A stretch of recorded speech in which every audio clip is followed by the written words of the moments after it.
We're here in Northwest Nevada at the beautiful Pyramid Lake behind me. Such a wonderful evening, watching some of the birds dive for fish. As the name suggests, a performance hybrid whip is just that. It's a hybrid. It's a hybrid between an Australian-style stock whip and a bull whip.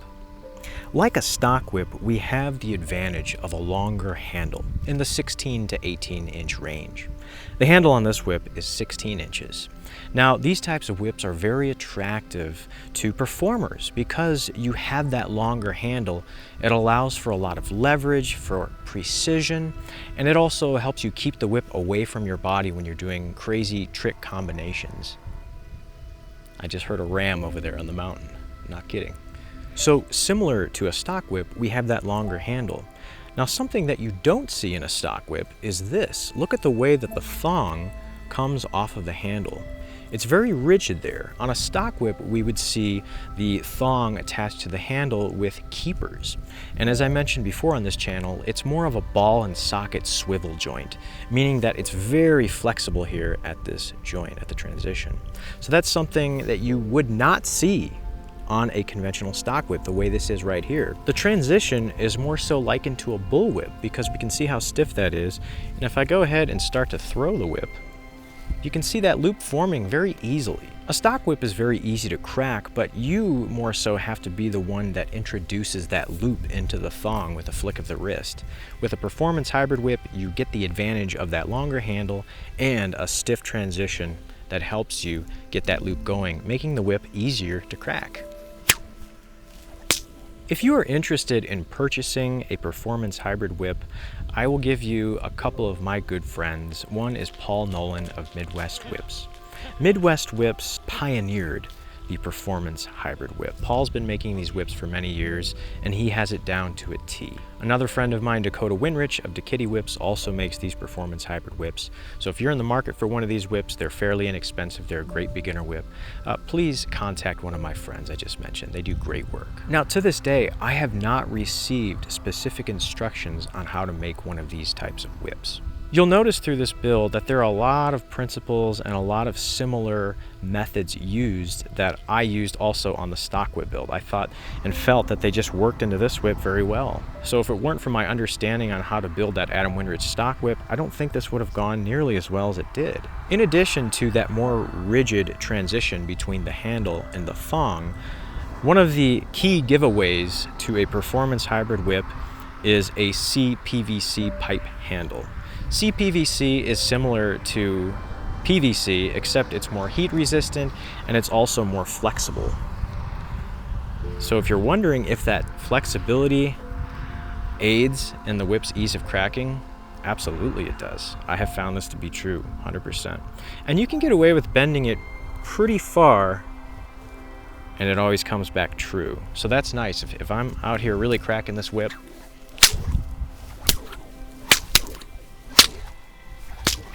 I can feel the whip flexing, absolutely, and I feel like it's making it crack more easily. So that being said, I'm so glad you guys are here. It's good to be back. Sit back, relax, grab some parachute cord, and enjoy the build, my friends.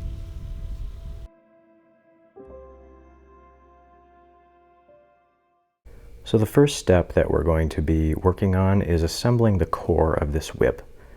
As you can see laid out on the workbench, I have two 57-inch pieces of 550 parachute cord, and I have pulled the strands out of both of the strands. The inner strands are gone, they're gutted. Now we're going to measure from the tips of the two strands all the way down until we reach 30 inches, which is about right here. And we're going to stick these strands in the vise and bind them together right there. All right, I have just placed the two strands in the vise. And as you can see, if we just work our way down, the strands are just end to end. One is not longer than the other. On the top here, we have the 30-inch sections, and below here, starting at this point where we're going to bind the 30-inch mark, all the way down, the two strands are just end to end at the bottom. At this point, at the 30-inch mark, we are going to bind this area with some artificial sinew. All right, starting here at the 30-inch mark, we're going to begin binding these two strands together. and we want to do so fairly tightly.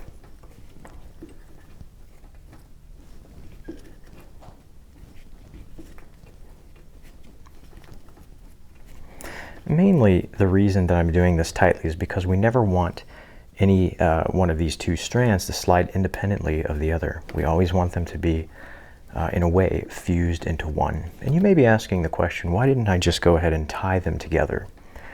And I decided not to do that because the size of the knot grows exponentially with each layer. So at the end of the day, once I was working on the overlay, it was just too bulky. So I found it better to go ahead and just bind them together as I'm doing now. So that's about 2.5 inches here, and I'm going to work my way back up to where the starting point is, the 30-inch mark. And we're just going to do it like this. Really going to pull nice and tight there at the top. And we'll just come back down.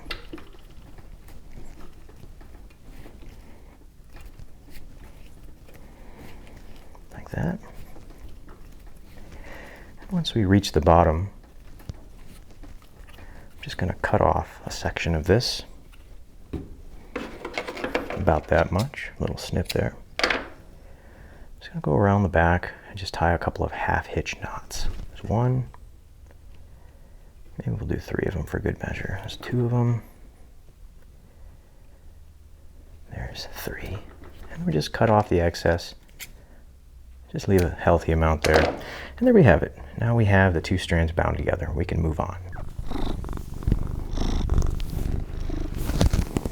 All right, the 2 strands have been sufficiently bound together. And it's at this point we can kind of point things out and just go over what we're going to be doing. So at all times, this right here, this is the 30-inch mark. This is the part that is going to make up the whip itself. If we look off to the left here, those 2 strands measure 30 inches long. These 2 remaining strands after the binding measure 27 inches long. So we're going to be starting the belly here at the 30-inch mark. And we're also going to be starting the overlay at the 30-inch mark. At all times, these 2 strands will just remain the way they are. Get out of here.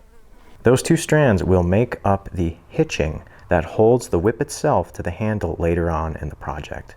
So basically, if you look at this, 2 strands that hold the whip onto the handle, the whip itself. This is where we're going to be building the whip itself.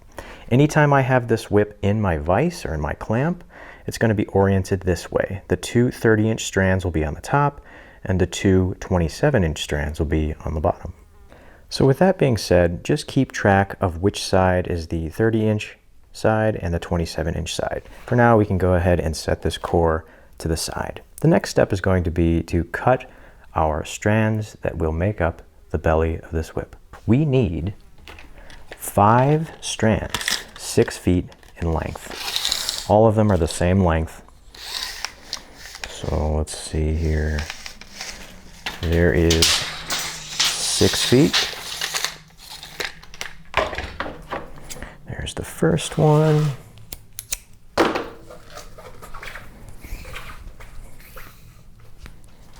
Comes the second one. Or the third one, I should say. So there's 3 6-foot strands. We need 2 more.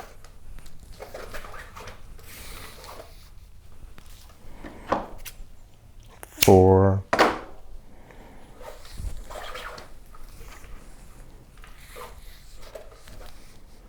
And 5. So we have here in my hand 5 6-foot strands of parachute cord. And this is 550 parachute cord, but you can also use 650. Now I'm going to pull the inner strands, the core strands, out.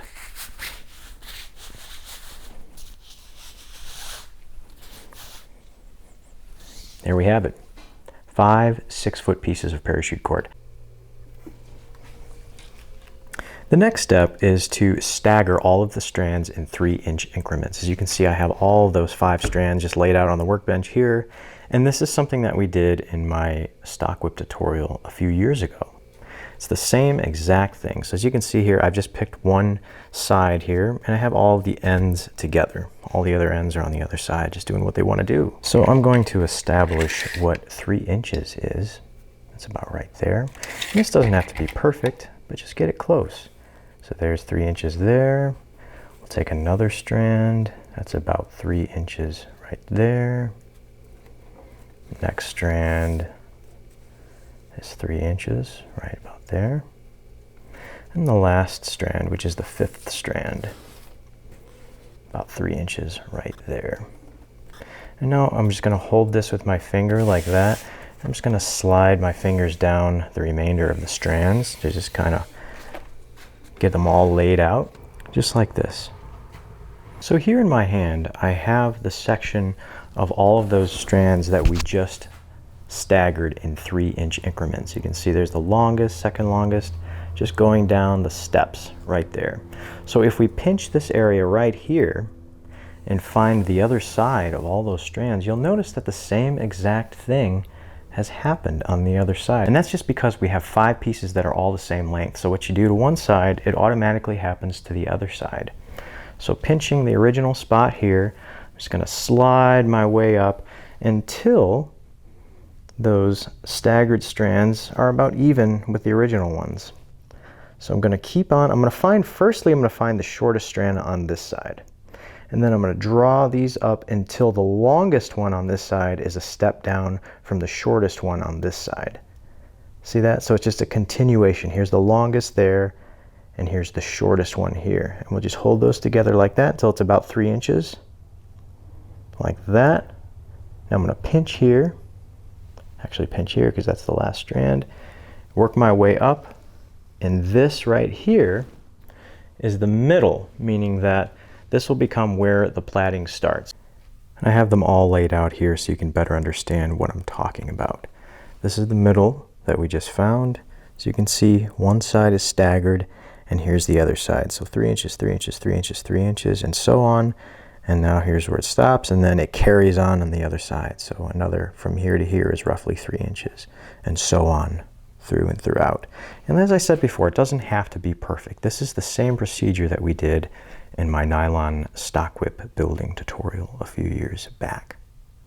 The next step is going to be to tie these on to our core. All right, so I have here my core assembly in my hands once again, and I'm about ready to put it in the clamp. Always make sure, however, that it's those two 30-inch strands that are on the top. We will never be plaiting over them. However, the two 27-inch strands here on the bottom will be where we're plaiting over. So I'm going to take this assembly right here. I'm going to put it in my clamp so that the two strands are touching each other on the left and on the right. Just like this. I'm going to open up the clamp. And now we can close it like that. And I'm giving myself about 1 inch to 1.5 inches of room to work with. And notice this eye here. It's this eye that we're going to be feeding those strands that make up the belly. We're going to be feeding them through here. It's at this point that I'm reaching over for those 5 strands that will make up the belly. Here they are. And remember this middle that we found here of all those strands. I've done myself a favor and used a piece of tape to indicate the middles. And what we're going to do, we don't have to worry about this anymore because it's indicated. So I'm going to go to one side and we're going to be feeding the ends of all of these strands through this eye. So I'm going to do that like this. I found the best way over the years is to just wad them up into a little ball like that and just feed them through like this. Gently but firmly. And just pull them through like that. And once all the ends have passed through, all we have to do at that point is just feed our way through, and as you can see, the tape marks the middles of all those strands. And once the strands are in place, we can go ahead and just pull off the tape or whatever you use to indicate the middles. You could even mark them with a permanent marker if you wanted to, because these parts will not be visible in the final product. And now we have all of those strands in place, and we are ready to begin tying on that belly. All right, this next step, the same method that we're going to be using is the same method seen in my Adam Winrich stock whip tutorial. The same method we used to tie the overlay into place is what we're going to be doing for this belly. It's going to be a 10 plat belly. So we're going to start by turning this on its side, just like that. We're going to grab one strand here, making sure that we don't slide anything around. We want that middle to stay the way it is. So we have one strand here, and then I'm going to grab another one, like that. Grab this one here. Next, so we have, see this, we have two strands up here. And now I'm going to grab two more strands and pull them to the left side like that. So now we have two strands on the left, two strands on the right, and one strand in the middle draped across like that. And we're just going to begin with the right side. It's going to be under 1 over 2. So I'm going to grab this one, under 1 over those 2 like that. And at that point we can take that strand that was draped across the middle and pull that to the right side. And now we can go to the left side. It's going to be over all. So this top strand here, it's going to go over all, over everything. Back to the right side. I'm going to grab the strand from the back underneath, and we're going to go under 2 over 2. So under these two and over those two like that. Back to the left side again. It's going to be under 1 over 3. Grab that strand from the back like that. Under 1 over all 3 like that. Pull that into place. Finally, back to the right side, it's going to be under 3 over 2. So there's only one more strand back there. So you can see here it is. Under 3. So under all these 3 and over those remaining 2 like that. And now we can begin platting. 10 plat, which will be under 3 over 2 on the left and the right side. If you're confused about the starting point, please refer to my stock whip video. There's a link in the description. And there's also a timestamp of where that starts. So here we go. The strand on the surface there points to the upper right. Take that top strand around the back. We're going to go under 3 over 2, like that. Next one, strand on the surface there points to the upper left. I'm going to grab this strand around the back. Now we're going to go under 3 over 2. And once we have that established, we can start to really pull those strands in place, nice and tight. So now around the back, under 3 over 2, pulling that really tight. Left side around the back, under 3 over 2. And carrying on, under 3 over 2. A simple 10 plat.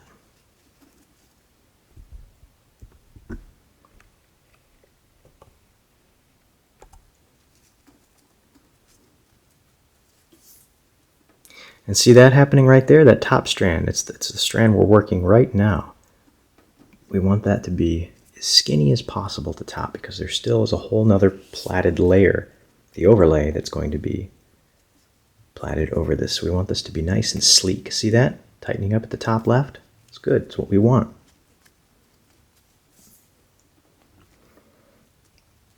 So these first few pulls, first few passes, will be done so fairly tightly. But as we work our way down, we'll be able to start easing it up a bit. Alright, so we are going to continue this sequence under 3 over 2, 10 plat belly, until we've braided 9 inches. We're going to stop there. So go ahead and do that, and I will meet you there. Forgive me for the sound quality. My microphone was unplugged for the past few videos. Hopefully it's not too distracting. Alright, we have been plaiting, and now this section starting here all the way down to where we currently are is 9 inches. And now we can stop plaiting. I'm going to grab here some tape, a little bit of hockey tape, and I'm just going to tie off that 9-inch mark.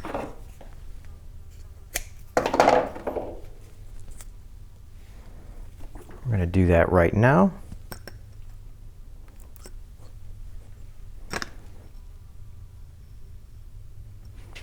We'll tie it off right here. One nice secure wrap. Now we can take it out of the clamp and set it on the workbench. So here it is on the workbench, and this is what we're working with, a 9-inch section of plaited belly. And now what we can do is just slide all these strands out like this, and we're going to cut everything that's longer than those two 27-inch strands. So literally just take the scissors and just lop off the remainder of those strands like that, and just throw this away. The next step is going to be, once again, staggering. So we're going to make all of these staggered out. What we're going to do is we're just going to find the shortest strand and cut it right here where the plaiting ends. And we're just going to work our way out, just trimming a strand here, trimming another there, to where it's a nice even graduation, getting longer and longer. So I'm going to take another strand here, and this does not have to be perfect. Don't stress out about it, you know what I'm saying? Just a little bit there. Get these strands out of the way. Next one, just graduating these out longer and longer. So here's another one. We'll do another one here. That's the longest. We'll keep that for now. Another one here. Well, yeah, we'll do this one next. Another one there. Another one here. And see, I ran out a little too soon, so I'm just going to go back and just make those steps a little bit more severe, you know. Another one there. It's all about just tapering them out, one at a time. Another one. There's another one here. I think we're going to have it on this one, guys. Do another one here. And finally, we'll get the yellow one. And that's all we're worried about. This is the same exact thing that we did for the stock whips. See that? They're just tapered out all the way. It's at this point that we can take this and just give it a hefty hand roll like this. It's kind of overkill to put it on the ground and put your body weight over it, in my opinion. I'm just going to roll it with my hands like this.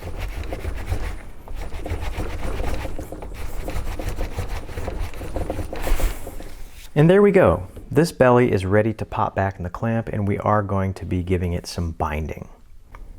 So I have the belly back in the vise, and what we're going to do now is we're going to give this belly a decent amount of binding. The way that a performance hybrid whip is, the nature of it, it is exactly as it sounds. It's a hybrid between a stock whip and a bull whip. Now with a stock whip, we don't have to worry about the whip itself being so rigid because it's a ball and socket joint basically. It's meant to swivel at the keeper. This whip, however, is not. It plugs into the handle and behaves like a bull whip. Because of this, we do want the whip itself, where it comes directly off the handle, we want some rigidity. That is going to lend itself to an easier crack. It's going to make it easier for that loop to form, and it's going to make the whip easier to crack. So what we're going to do is we're going to take some artificial sinew here. Let me increase my brightness. There we go. And I'm just going to give it some binding. And this is personal preference. But what I like to do is just do a nice crisscross pattern that you've seen so many times on this channel.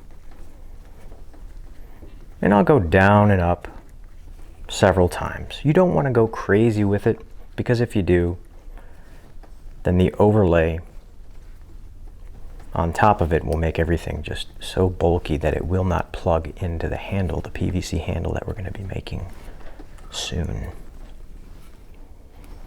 So I'm just going to do one of these. This is fairly firm binding here. And tapered rigidity, meaning that as I work my way down, I'm just starting to let up. And we need manual focus. There we go.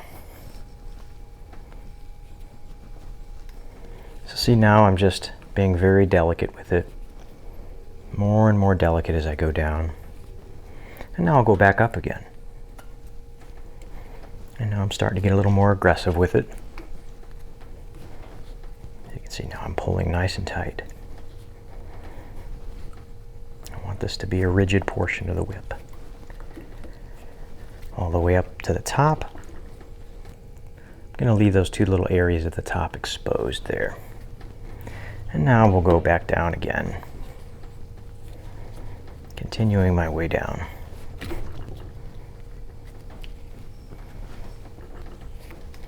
And however you choose to bind your whip is personal preference. Obviously, the tighter you bind it, the less flexible the whip will be. It's all about what kind of whip you like, though.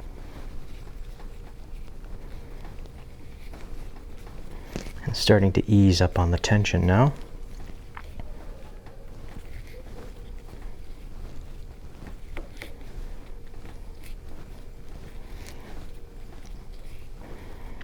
Now once I reach the tape, I'm going to actually remove it, and the binding itself will take care of that for us. So let's put this up here. I'm going to remove the tape. And things will try very diligently to unravel on you, but just ignore it and just go right over where you stopped binding and continue your way down like this. I'm just going to use a spiral method to continue my way down.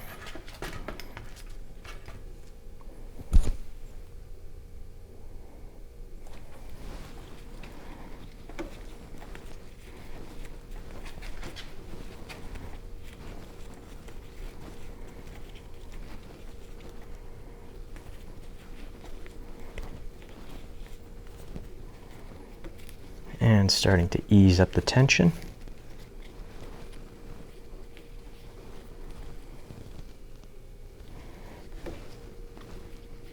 So now I'm nearing the end of where I'm going to be binding on this belly. And about 14 or 15 inches, I'm just letting the weight of the spool do the binding at that point. And now it's time to turn around and come back up. Still just delicate pressure, but as I rise to the top, little by little, I'm wrapping a little tighter, and a little tighter, increasing the tension now as I ascend to the top.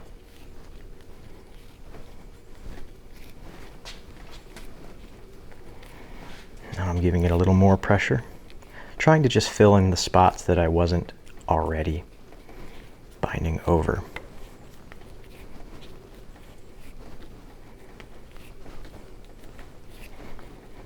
Back up to the top.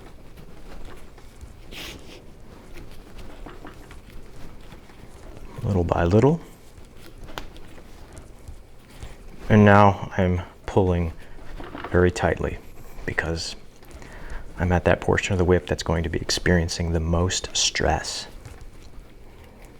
Not aerodynamic stress, but force stress. I suppose that the most stress a whip experiences on the cracker, but I'm talking about just leverage. This is the part of the whip that will experience the most leverage force because it's coming right out the handle. And then we'll go up to the top one more time and we'll cut it.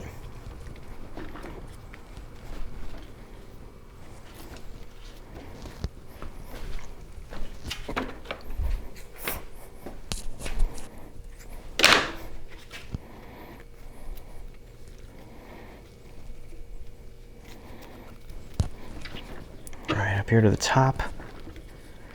And we'll just give that a snip right here and do a couple of half hitch knots. And the beauty of artificial sinew is that it's very sticky. It's waxed, so it sticks on itself, so that's not going to be coming unraveled. There we have it. Now we're going to give this a hefty roll.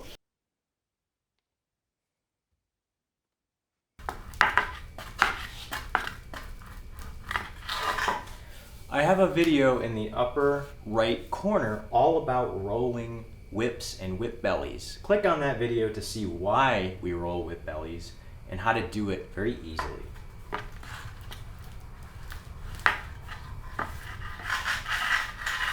All right, for the next step, it is time to cut the strands that we're going to be using for the overlay of our whip. This is going to be the final layer. I have some orange here. I also have some kind of maple yellow, and I think I'm going to use white for the third color. You obviously don't have to use these same colors or the same pattern that I'm using, I'm popular tonight, guys. That being said, pay attention to these strand lengths. That's all you need to know. I'm going to cut 2 18-foot sections of parachute cord, and then I'm going to cut 4 12-foot sections of paracord. And then I'm going to pull the inner strands out. So we're going to do that now. Okay, so we have the orange here. This is my first 18-foot piece. And we only need 2 strands that are 18 feet long. So we're going to do orange and white for our 2 longest strands. I think those colors complement each other.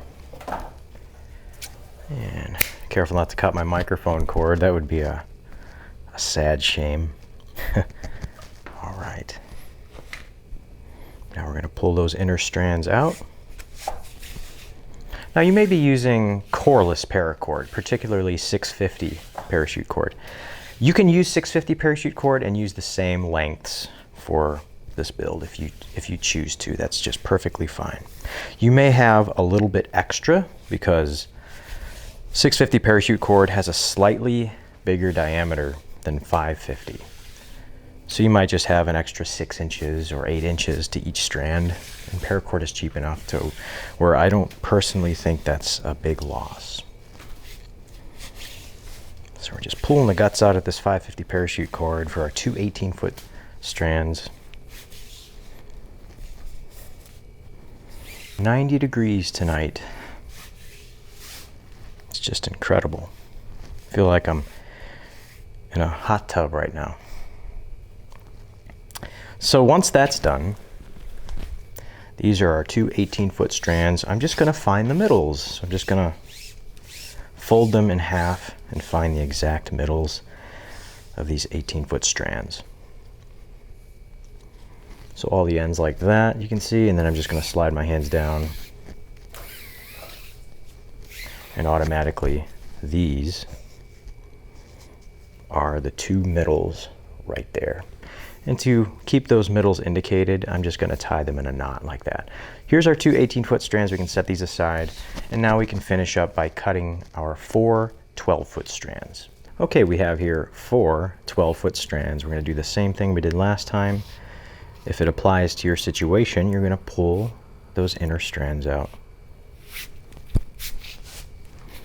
People often ask me, why, Nick? Why do we pull those inner strands out of the parachute cord? Wouldn't the whip be stronger if you left them in? Well, yes, the whip would be stronger, but it wouldn't look very good and it wouldn't flow very well. The reason we pull these strands out is so the strands lay flat and they lock into place when we're braiding them. If we didn't pull the strands out, it would be round and you wouldn't get as much edge on edge action. You wouldn't get as much surface area touching, and that contributes to a whip that flows out well and looks better. So that's why we do it. You can make a whip without pulling these strands out if you're going to be subjecting insane amounts of force on the whip, like 1,000 pounds maybe, but it's one of those situations where yes, it would technically make the whip stronger, but only in outrageous applications if you are hanging multiple anvils from your whip. So I choose to take them out. And there we have 4 remaining strands. These are 12 feet long each. I'm going to do the same thing we just did for those 18-foot strands. Find the middles like that. I really like that maple gold with that orange and the white. I think that's going to pop well. And then we're just sliding our hand to the other side and we're finding the middles. We're folding all of these strands exactly in half. And there's the middles right there. Pull them like that, tie a little knot. So there we go. It's time to assemble our strands in place and begin work on the overlay. This is the exciting part, in my opinion. All right, so I have the whip assembly back in our clamp. Once again, as you can see, I have it oriented in such a way that the strands are not stacked on top of each other vertically, but they're side to side. You see we have the orange on the left and our maple gold on the right. And now we can go ahead and feed our overlay strands through this eye right here. All right, so here we have two 18-foot strands folded exactly in half, and here we have four 12-foot strands folded exactly in half. So what I'm going to do now is, first off, I'm going to set the two 18-footers aside. And I'm going to untie all of our 12-foot strands. Make sure we don't lose where those middles are. Just going to undo the knot like this. And here are all of those middles. So I'm going to do this, making sure that I don't let this go. Just keep in mind where those middles are. Next, I'm going to take the remaining strands. These are the two 18-foot strands. And do the same thing we just did with those 12-footers. Undo the knot. And the middles are revealed right here. So I'm going to slip these over my finger here. So here, right there, that is the middle of all of the strands. Now, if you've been making whips for a while, you don't need to do this, but I think it's an important thing to do if you're still fairly new at making whips. I'm just going to stick a piece of tape around all these strands so that I don't have to have the headache of being so worried about losing where those middles are. Now we can just set this aside. The next thing we're going to do is go to the end of all of these strands. And some will present themselves obviously sooner than others because we have 12 strands and 18-foot strands. So there's all of our 12-foot strands. And I'm just going to feed all the ends through this eye right here. And I'm just going to push them all through like this. Last one. And now we're pulling all those strands through until we get to the tape, which is the middle of all of those strands. And I'm just going to pull all these strands until we get to our tape. And there is the middle right there. That's where we're going to have everything resting. At this point, since the middle is indicated and we know where it is, I'm going to take the tape off because we don't want to leave that on. It would cause too much bulkiness and it would not allow us to begin the plait.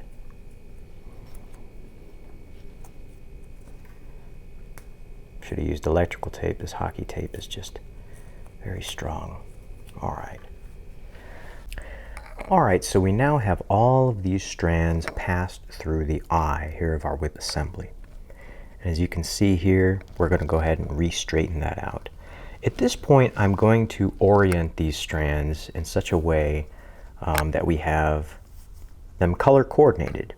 And when I do this, keep in mind that you do not have to worry about which strand is which, meaning that this might be a 12-foot strand or it might be an 18-foot strand. It does not matter. As long as you take the strands and orient them in the way that I show you, that's all you have to worry about. You don't have to worry about which strand is which. I am, because I'm worried about the pattern. That being said, I'm going to take my orange strands here, get my two orange strands, and I'm going to slide them up here like this. So you can see tops and the bottoms. And then I'm also going to grab here one of my gold strands. So we have 3 strands on the left side. 2 orange on the top, 1 gold on the bottom. I'm going to do the same thing on the right side. I'm going to take 2 of my white strands like this. Slide them up. And then I'm going to take that last gold strand. Just like this. And once again, I have to stress, it does not matter which strands are which. As long as you have them oriented like this. 3 on the left, 3 on the right. At this time, we can begin our 12 plait. But first, we have to pull the strands from the backs, back here, to the front. And I'm going to show you the sequence in order to do that. On the right, we're going to start with this white strand here, the top one. The one behind, we're going to go under 1 over 2. These 2 over those 2. We're going to do the same thing on the left side. The top orange strand, we're going to take the back side of it, and we're going to go under 1 over 3. That third strand now is that white one. Over 3 like that. We're just going to work our way down. Now we have a white strand behind here, right here. We're going to go under 2 over 2, like that. Same thing with the left side. Next one is an orange strand right here. We're going to take it, except we're going to go under 3 over 2, like that. Back to the right side. We have one more strand behind. You can see here it is, it's gold. We're going to go under 3 over 2, like that. Back to the left side, we have one more strand right here, under 3 over 3. Now we are in position to begin our 12 Plat, like that. So let us begin. The strand on the surface at the bottom points to the upper left, so we're starting with this orange strand. This is a simple 12 Plat. Take the strand around the back. We're going to go under 3 over 3.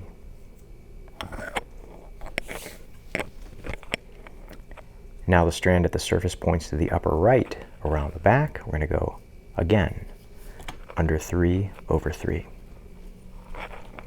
And make sure that for these initial passes you pull extra tight. I'm just continuing under 3 over 3 on the left and the right side.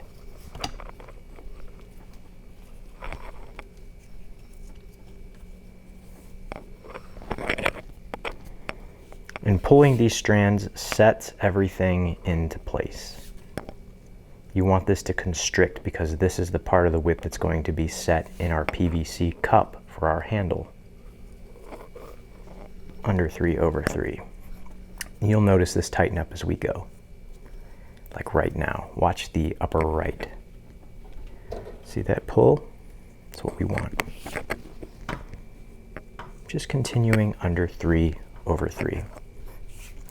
Now all of the whip here to about an inch to 1.5 inches is going to be inside of the handle. So we don't have to worry about a gap like that. It's going to be covered up.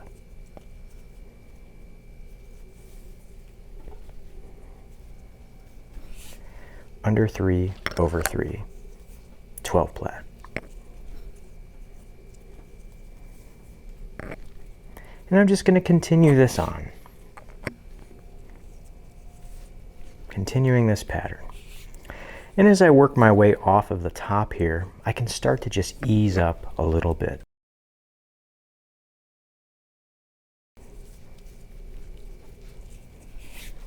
Under 3 over 3. I like the way that pattern looks.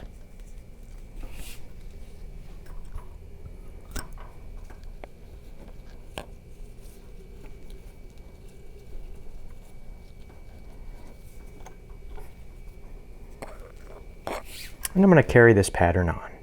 12 Plat. Under 3 over 3. So we are working our way down this whip, and this pattern is coming out better than I thought it would. I really like these combinations of colors. So here we are. We're still in a 12 Plat. So I'm just continuing under 3 over 3. So let's catch up a little bit, guys. Hope you're all doing well. It's been a while since I've posted any videos on this channel. I'm sorry for that. I've been busy with a lot of things. Something I'm very excited about is my second YouTube channel. And it's gained a little bit of momentum. It's in the upper right-hand corner if you're curious as to what that YouTube channel is. It's a channel about things that I'm passionate about. It can be anything from science to nature to birds, my photography. And I recently submitted a video to a very popular YouTube channel that showcases different videos from around the world. And my video was chosen, and it was featured on that YouTube channel. And needless to say, that video gained some popularity. It made me very excited and kind of gave me motivation to kind of halt what I was doing as far as things on this channel and put a lot of energy into that YouTube channel, which I have been doing. And that is one of the reasons that I have been absent from this one. And I'm sorry. I felt bad about it, and I still kind of feel bad about it. I felt like I was starting to neglect you guys, and that's not what I wanted at all. That was a fear of mine. I didn't want you guys to feel like I was neglecting this channel. I'm extremely thankful for the community that has grown as a result of this YouTube channel that you're watching now. I've met so many great people. You know who you are. Made so many friends. And thankfully, I've inspired a lot of people, as I've come to know and realize over the years.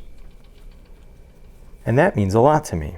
And I would never want to neglect something that has caused so many people to have so much joy. So I'm going to try to be more regular on this YouTube channel, while adding to the other YouTube channel that I mentioned. But I hope you guys enjoy this video. I do. You guys have been asking for a video on this type of whip for quite a long time. And honestly, I hadn't made very many of these whips in my life. So I thought, you know, Nick, it's the responsible thing to sit down and take a lot of notes and go through a few prototypes, which is what I did. I've never, to this day, I've never sat down and watched a video or have been given exact instructions on how to make one of these types of whips. And I intentionally did it that way. So as I make this whip right now, I don't know how closely the builds in this video are to, you know, a conventional performance hybrid whip that you would receive from my friend Paul at Midwest Whips. I don't know if Paul does it the same way. Probably not. And people ask me, do you plan on adding these whips as an option on your order page? As of now, no, I don't. I don't plan to offer these whips. If you want to make one, that's awesome. But if you want to purchase one, give my friend Paul a visit. Give him a call. Paul Nolan, that's Midwest Whips. He's been doing these for a long time. Dakota Winrich, DeKitty Whips, go to her as well. She's been doing this for a long time also. So give those two friends of mine your business. I do not plan to make these custom for order as of now.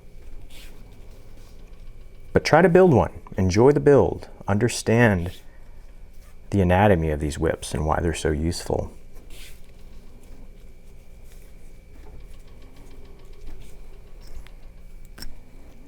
Okay, that's looking great. Love that pattern. I'm happy with it. Continuing on. All right, so we have been platting 12 plat under 3/3, and we have reached 13 inches, and it is time to drop a strand. Now, where did I arrive at 13 inches? Right here. I'm measuring, every now and then, I'm measuring from the top there, where we started our platting, all the way out, and as you can see, we have arrived at 13 inches. And now we're going to be dropping one of the strands, one of the 12-foot strands. The way that we can easily see which strand is which is if we just grab them. And you can see, obviously, all those strands right there that are short are the 12-foot strands. Below that are the two remaining 18-foot strands. We do not want to drop those until the very end of the whip. So you'll be wanting to drop one of these shorter strands, one of those 4 12-foot strands. Is there a specific 12-foot strand we need to drop? No, not really, as long as we drop it within the inch around the 13-inch mark total. So somewhere in here, drop one of those strands. It doesn't have to be exact, guys. One of the things that I stressed out about so much when I first started making whips was where to drop strands. It's not an exact science. It really isn't. So don't stress out If it's an inch beyond that, an inch before that 13-inch mark, it's okay. Don't worry about it. Your whip is still gonna crack just fine. Just try to get it as close as you can to where I tell you to in this video, and everything will be just fine. So here we are at 13 inches. We're gonna go ahead and drop a strand. I'm gonna be dropping this strand right here. It's one of those 12-foot strands that I mentioned earlier. So I'm just gonna keep track of this one right here. I'm going to establish one more strand on top of that. And now we are ready to go. I'm gonna pull this strand nice and tight. I'm gonna pull the 2 strands nice and tight right below it. Then I'm gonna swing that strand to the middle underneath those 2 strands like that. Not gonna pull too hard, just kinda coax it to the middle like that. Now I'm gonna continue plaiting. Top left strand comes around the back. Now we have 5 strands on the right side, so we're gonna be going under 3 over 2. We still have 6 strands on the left, so we're going to be going under 3 over 3 still on the left for the time being. Around the back, under 3 over 3. Still 12 strands. Still a 12 plat on the left. Back to the right side, once again, we're going to be going under 3 over 2. Left side, under 3 over 3. On the right, under 3 over 2. So it's momentarily an unbalanced plat. It's uneven for the time being, but soon that will change when we drop another strand, except from the left-hand side.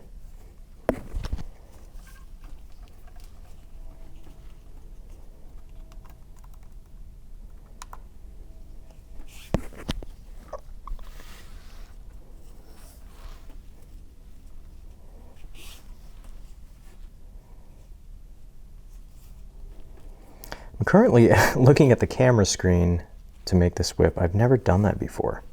Usually I just look at the actual whip assembly itself, but I'm using the viewfinder of the camera. And so far it seems to be working fairly well, better than I thought it would. Okay, at this point we have a pretty good amount of strands on top of that strand that we dropped. So I'm going to pull it and you'll see it tighten up. There, it went right there. That's what we want. Now if we were making a bull whip, we would give this a snip and a melt, as you've seen many times on this channel. We're not going to be doing so yet for this particular whip. We're just going to let this strand hang out in the middle, and it's becoming part of the core. So we're just going to keep on plaiting. Still on the left, we're doing under 3 over 3, but on the right, we're doing under 3 over 2. And pretty soon, we're going to be dropping a strand from the left. And it will be an even 10 plat.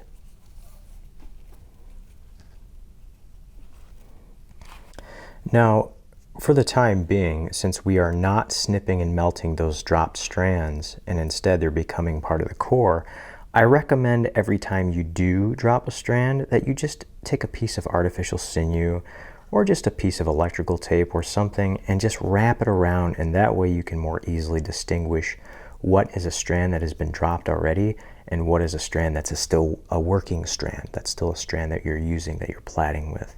So I like to just take some artificial sinew and just bind that strand like that. And then when I go to drop my next strand, like we're going to do pretty soon, I'll do the same thing. I'll take either more sinew and bind that to the core also. It's more so an indicator. It doesn't add any integrity to the whip at all. It's just so that your mind, sometimes if you're tired or if you keep going or if you're new to this, you might take that drop strand and reintroduce it into your sequence. And that's something that you want to avoid, because there's a reason we're dropping strands. We're dropping strands because we want the whip to taper. We want it to get big to small in a nice, uniform, even fashion. That's what gives the whip its whipping ability, for lack of a better word. It's leverage, it's physics. You're going from a lot of mass to no mass, or a small amount of mass. A lot of wind resistance to hardly any wind resistance at all. It's all about that gradual triangle, that decreasing diameter, and that's what we really want to make sure that we do. So that's why I'm just kind of binding that there, so we can keep an eye on it and not get it confused with these working strands. Moving on, still under 3 over 3 on the left, under 3 over 2 on the right. And I will meet back up with you and we will be dropping another strand. Okay guys, we are still working our way down. We are still under 3 over 3 on the left, and on the right we're still under 3 over 2 until now. At this point, it's time to drop our second strand. The first strand we dropped was from the right side at 13 inches. Now we have arrived at 18 inches and it's time to drop a strand from the left-hand side. Once again, we're going to be dropping one of those strands that is the 12-foot strand. I'm doing the same thing. I'm just kind of examining these strands. I want to try to keep this as balanced as possible. So as you can see, that last strand we dropped was white. So I'm going to also try to drop a white strand. So let's see if one of those strands, here it is. This is a 12-foot strand. We're going to drop it right now at 18 inches, the 18-inch mark. So same thing that we did to the right, we're going to do to the left. I'm going to give this a little tug, the two strands below it a little tug, and then we're going to swing it to the middle like this. Now, at this point, also I should have mentioned that this little constrictor, I'm just kind of pulling it down every, a few inches. I'm working my way down with the plaiting, and this is the strand we dropped earlier. It's still in there. And that little constrictor just helps us keep those in place. So now we have, this is our strand we're dropping. So now we're in an even 10 plat. On both sides, we're going under 3 over 2. On both sides, we're doing that now. Under 3 over 2, under 3 over 2. And at this point, I like to just pause, and I'm just going to put our working strands over the clamp here. And now, because this white strand is now one of the dropped strands, I'm going to add it to our core with our little artificial sinew constrictor. See, I just took that piece off. I'm just going to retie that. And that's going to help us keep track of it so we don't accidentally introduce it, as I mentioned before, introduce it back into our working strands. Before we make this too tight, we are going to have to pull that dropped strand to set it in place. So we'll do a few more passes here to establish some pressure on top of that drop strand, and then we'll snug it up. Under 3 over 2 on the right side, and under 3 over 2 on the left side. It's always nice to have a balanced plat. Same number of strands on the left that there is on the right. It's always a good feeling to have that. So now we're going to go ahead and take that strand that we just dropped and just give it a little tug, and you'll see it tighten up right there. Perfect. That's exactly what we want. Now we can pull this back into place and proceed. I'm just going to keep on going. Under 3 over 2. And we won't have to drop for some inches now. We can keep on with this pattern for a bit of a time. And we will do so. Under 3 over 2, 10 plat. All right, we have been platting along and we have reached 22 inches. And it's time to drop another strand. So we're going to do so from the right-hand side.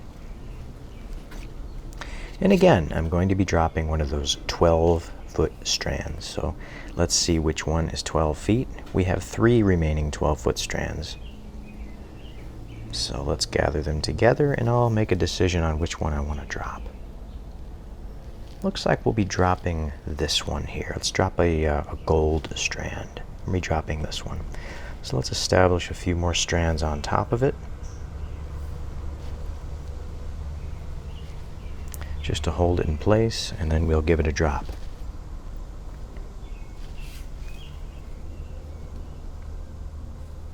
We're still going under 3 over 2 on both sides, but pretty soon that's going to change. So now, as we can see, we have 2 strands below the strand that we're going to be dropping right here. So just as we've done before, let's give that a pull, and let's give the 2 strands right below it a little pull. We'll swing that strand we're going to be dropping to the center. Now, on the right-hand side, we're going to be plaiting under 2 over 2. So, strand here points to the upper left, around the back, under 2 over 2, like that. But still on the left-hand side, we are under 3 over 2.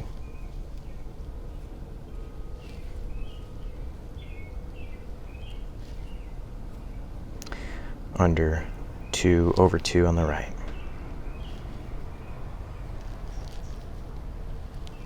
Under 3 over 2 on the left. And it's at this point I like to take that strand that we just dropped, and very shortly we're going to be tying it to the core so we don't get it confused, as I mentioned earlier. But let's go ahead and plait a few more strands on top of it before we do so.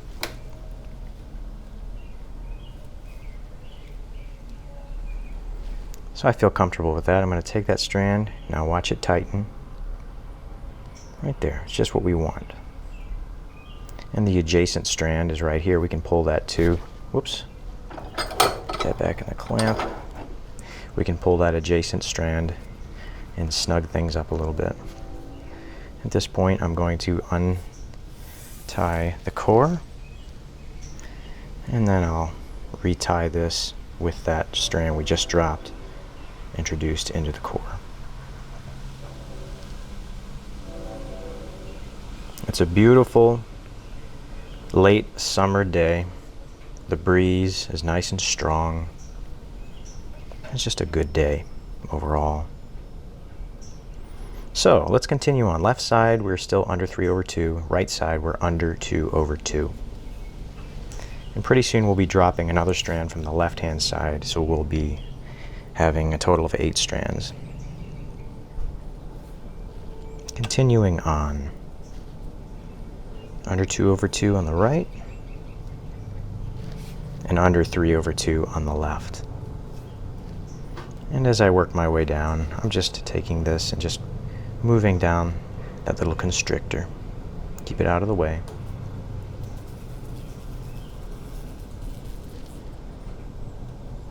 And continuing on. We just dropped a strand at the 22-inch mark. Let's move on. Okay, we have been plaiting along and we have reached the 26-inch mark. So it's time to drop another strand from the left-hand side, and that will put us in an even 8 plat, under 2 over 2 on both the left and the right side. So what we're going to do is we're going to find, once again, one of those 12 foot strands from the left-hand side. And I'm going to, as I mentioned earlier, preserve the pattern as best I can, so I want to be dropping another one of those gold strands. So we're going to drop this one right here. I'll slide that constrictor down, establish a couple of strands on top of that gold strand that we're going to be dropping.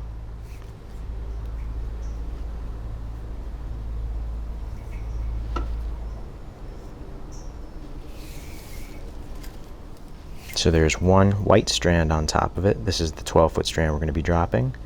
So let's go ahead and add one more. We're still under 3 over 2 on the left.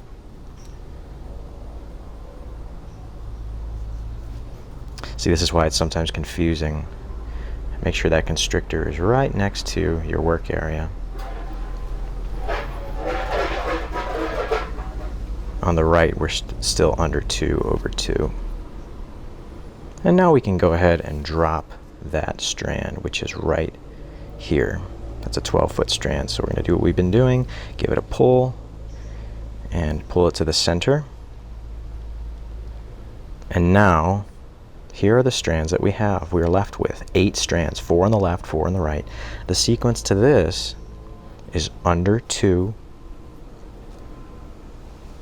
over 2 on the left side and on the right side, under 2 over 2. So we'll get a few more strands stacked up on that one we just dropped, and then we'll pull that drop strand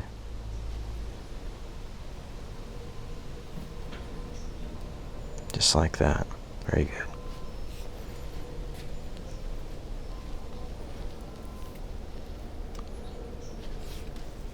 So here's the strand that we just dropped. Give it a little pull. You can see it tighten there. The adjacent strand is here. We'll pull that as well.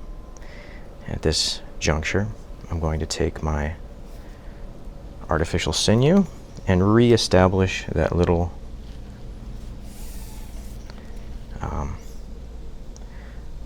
band that keeps these dropped strands separate. I'll just tie a couple of half hitch knots right there. Looks good. Excellent, now we can move on. Now we are under 2 over 2 on the left and the right side. Continuing on. Okay, so we have been plaiting along under 2 over 2 on the left and the right side, and it is time to drop another strand as we have reached the 29-inch mark. So from here on out, whenever we drop a strand, that strand is going to be part of the core, but when we drop a strand into the core, we're going to be snipping one of those strands that are in the core currently. So for example, we're going to be right now dropping a strand at 29 inches from the right hand side. Once again, I'm going to be finding one of those strands that's 12 feet long. And we have 2 left. And I'm going to eliminate some of this orange because we have 2 orange and then just 1 of each color. So I'm going to be dropping this strand right there. So let's go ahead and get 1 more strand stacked on top of that before we drop it. Still under 2 over 2. So here's the strand that we're dropping. Going to give it a pull, give the 2 underneath it a pull like we've been doing this whole time. We're going to swing it to center stage like this. And as soon as we swing it to center stage, this is the strand that we just dropped. It's going to become part of the core. I'm going to snip one of those core strands out at the base right here. And I like to snip the shortest one. So I'm just going to examine what I have below here. And it looks like this one right here, this yellow one, is our shortest strand. So I'm going to snip it out. In doing so, this will encourage the whip to taper. If we didn't drop, or if we didn't cut these core strands out, it'd be too bulky. So this is the one that we just cut out. This is the one that we're dropping into the core. So that replaced the one that we just cut out. Looks good. We have 4 strands on the left, and now we have only 3 on the right.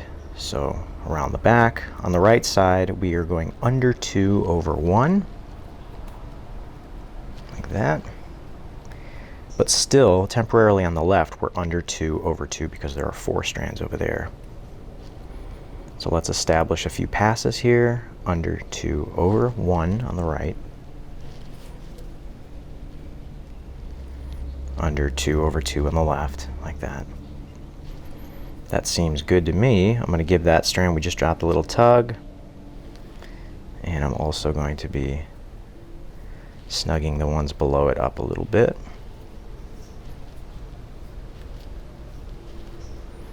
And there we go. Right side under 2 over 1. Left side under 2 over 2. And we can pause what we're doing. Lay those working strands, drape them over the edges of my clamp, and now I can introduce that strand that we just dropped into our little constrictor like this. And now I'll have to say again that the constrictor that I'm using here is not a must. If you have been making whips for a while, you can identify the strands more easily, but I like to do this. I recommend it for beginners or somebody who doesn't have a lot of experience making whips. It just makes things easier and eliminates some of the headache. So let us proceed, my friends. Let us proceed. Continue plaiting. Under 2 over 1 on the right. Under 2 over 2 on the left. So keep going with that sequence and we'll meet up momentarily. We have reached the 31-inch mark, and now it's time to drop a strand from the left side. We're going to be dropping another one of those orange strands. Again, there are 2 12-foot strands left from the left-hand side. We have 2 of them. One of them is orange, and one of them is gold. So just like I did to the right side, I'm going to be dropping the orange one. And it's this one right here. Right there. So we already have 2 strands on top of it, so we can go ahead and just jump right into the Plat. You can get a little tug and pull to center stage like that. Once that's in place, we can snip the shortest strand out of the core. Looks like the shortest one is right here. I'm going to cut that out. Same thing we just did. And now, on both left and the right hand side, we're going under 2 over 1. This is a 6 Plat. Just like that. Under 2 over 1. Let's establish a few passes to get some pressure on that drop strand, and we'll give it a little pull into place.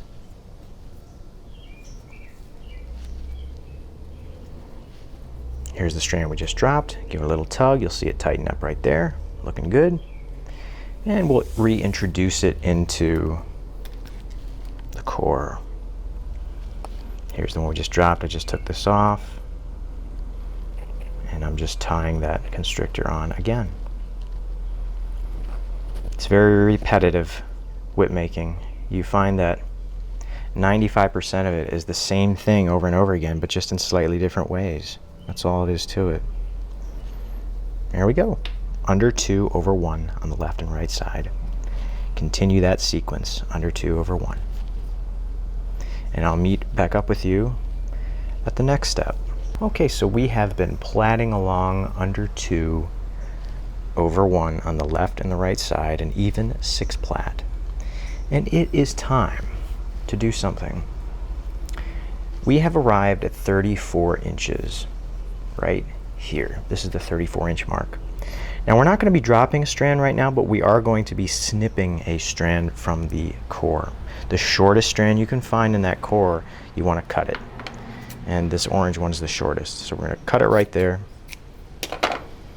Just pull it out like that, throw it to the side, and continue plaiting. So we're still under 2 over 1. All we did was reduce the size of the core, and that's going to allow this to close up nicely. And we're still plaiting under 2 over 1. And we're going to continue that for a few more inches, and then we're going to be snipping yet another strand out of the core. Continuing on. Okay guys, we have arrived at 37 inches, and we're still under 2 over 1 on both the left and the right side. So what we're going to do now is what we just did. We're not going to be dropping a strand, we're just going to once again be snipping a strand from the core. Again, let's snip the shortest one. This yellow strand is the shortest. Gold strand, whatever you want to call it. We're going to cut it right out of there. I'm going to pull it out. That can's starting to really bug me, rolling across the floor of the garage. I'll have to throw it away. And now we're continuing on. Same sequence, under 2 over 1 on the left and the right side. But now we're plaiting over 2 strands in the core. And things are slimming down very nicely. And let's continue that for several inches, under 2 over 1, over 2 strands in the core.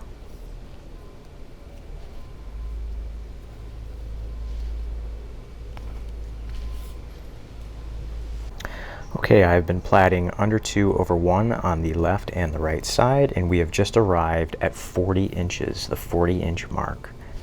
And we're going to snip another core strand out. The shortest one is this one. Cut that, throw this to the side. Now, at this point, we are plaiting a total of 6 strands over 1 single core. Notice we have not dropped anything in a little while. So I'm just going under 2 over 1 on the left and the right side. And I'm braiding that over 1 single core strand. And this has really helped us slim up the whip as we begin to near the end. Under 2 over 1. Left side, under 2 over 1. The next thing we're going to be doing is dropping another strand. We will be resuming the dropping of the working strands. And I will meet up with you when it's time to do that. Alright friends, we've reached the 44-inch mark. I have been plaiting under 2 over 1 on the left and the right side. It's time to drop again. We're going to drop a strand from the right-hand side. We only have one 12-foot strand left, so we obviously are going to want to drop that one. So let's go ahead and do it now. Because we are in 6 plat, we are only able to have one strand on top of that one that we're going to be dropping. So here's the one we're dropping. Give it a little tug, and we're going to pull it to the middle like that. And as soon as we do that, we are going to be snipping the strand from the inside. So at this point, from here on forward, we only want to have one strand in the core. So this is the one that we just swung to the middle and dropped. This is the remaining one in the middle. We're going to cut that out like that. And this strand that we just dropped replaces the core strand. So now on the left we have 3 strands, on the right we have 2. So that sequence works like this: around the back, on the right side, under 1 over 1. And on the left side, under 2 over 1. So temporarily an imbalanced sequence: left side under 2 over 1,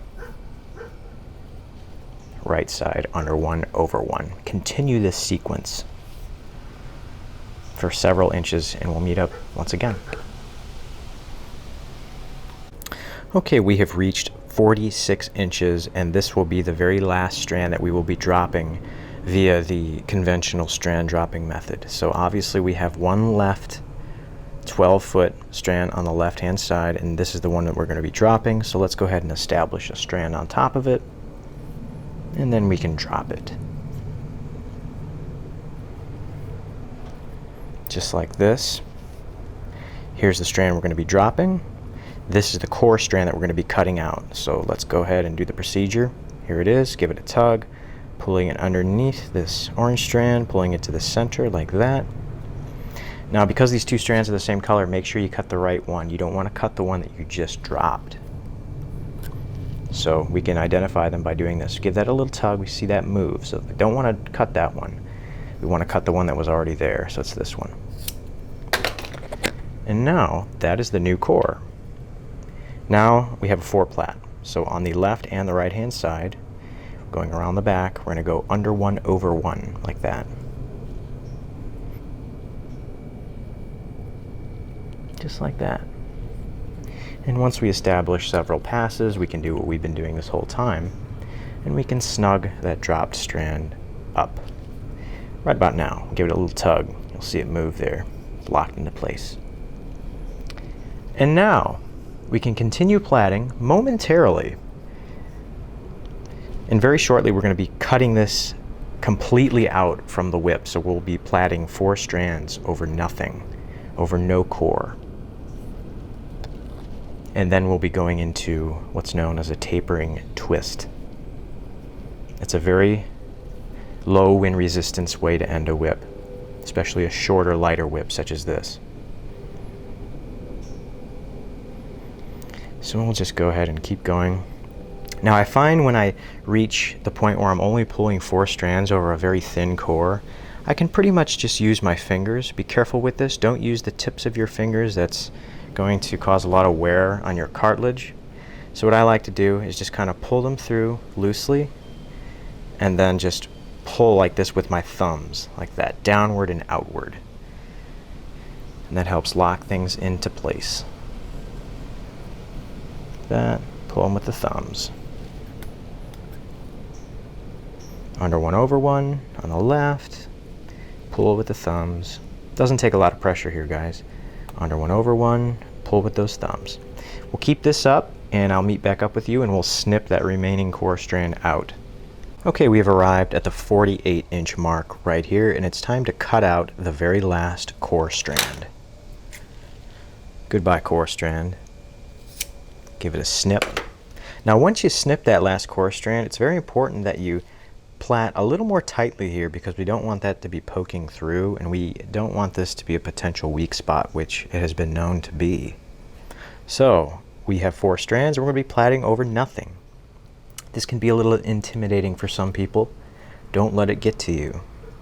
Just make sure that when you are plaiting over nothing, which we're about to be, each time you pull a strand, don't pull so much down, kind of pull up like that. See how I'm pulling up? And that conceals that little core strand that we snipped. And pull that kind of nice and tight there, if you will. Just like that. Under 1 over 1. We're going to be doing this all the way to 50 inches, so 2 more inches of plaiting over nothing. And then we're going to begin the tapered twist, which if you've seen my stock whip tutorial, which shows how Adam Winrich designs and builds a stock whip, this is a reoccurring procedure. We're going to be doing it just the way we did it in that video.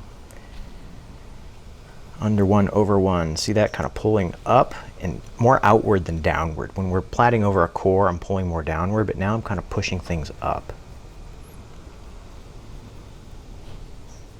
And we'll get a quick measurement, make sure we're at 50 inches, and we'll begin our twist. Under 1/1. Boy, is it a hot one today. It's about 92 degrees. The heat index is 105. Humidity is off the charts. There's a chance of some good thunderstorms tonight. So I'm going to try to get some lightning pictures. I'm excited about that.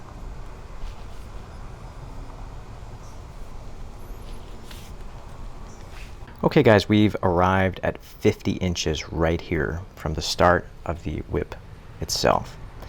What we're going to do is we're going to take the strands. As you can see here, I have the bottom strand on the surface points to the upper left. If you're not in this orientation, don't worry.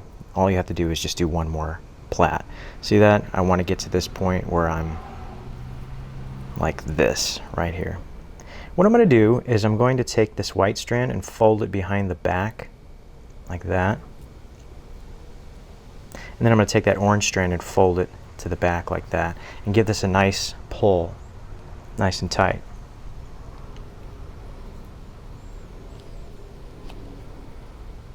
And at this point we can go ahead and let this strand go. We're not going to be including this in the twist. So that's up there. Now I'm going to start twisting this white strand, and I'm also going to start twisting these two orange strands this way, like this. I'm going to try to start that twist right from the beginning like that. So both of them are twisting this direction like this. Now I'm going to cross them like that and keep winding them up. Pull and cross like that. Twist this white one up a little bit more. Twist and cross like that. Continue. Wind them up, twist them like that. You'll find that the single strands need a little more attention as far as twisting. They like to untwist themselves more so than double strands. See, these are still pretty twisted. This one needs a little more. Pull and cross. Wind it up, spinning this way. Pull and cross them over. Every time I cross them over, I'm giving a pull kind of outward and upward to set those twists into place, like that. This needs some more twisting, like that. Continue doing this. And then we'll be cutting a strand out. Right now we have 3 total strands that we're twisting together. Pretty soon we'll just have 2. So continue doing this.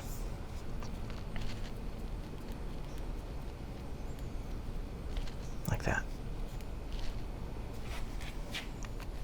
Okay, we have been twisting along our 3 strands, and we have reached the 56-inch mark right here. So now what we're going to do is we're going to split these 2 strands from the orange, and we're going to let one go. Ideally the shorter one. So this is the shorter of the 2. Just let it go, hook it on your vise or whatever clamp you're using, get it out of the way. That was a piece of a hardware set that we're going to be doing in another video. We're going to be using that in a micro whip build. That was a tiny ferrule that just fell. So now we just have 2 strands, and we're just going to be twisting those 2 together. And this is how the whip is going to be ended, in 2 strands twisted together. So now we're going to go all the way to 60 inches, which is 5 feet. And we're going to tie a hitch, and the whip portion will be finished in this project. Then we just have to finish the handle. Same procedure, just twisting, pulling, twisting, cross, and pull.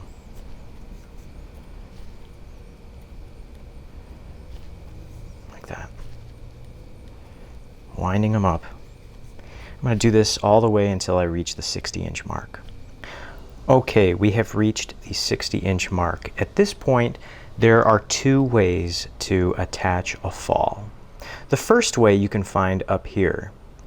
Now that is how I did it in my stock whip tutorial. In that video, if you go to this timestamp mark in the video, you can learn how to actually make a fall and tie it into place using a specific type of hitch. That method is better for durability, meaning that all you have to do is replace the fall, no problem. You just cut a new fall, untie it, and retie it.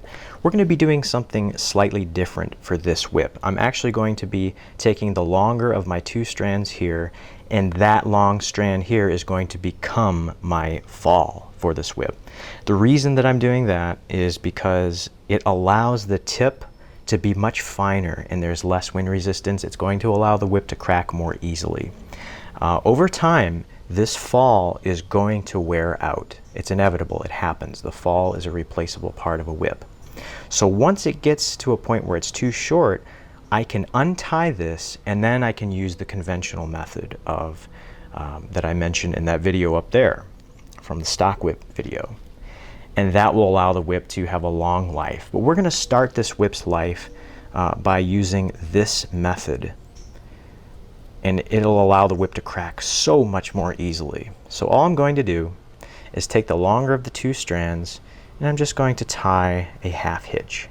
So over the top like that, and I'm going to pull this nice and tight. Just like that.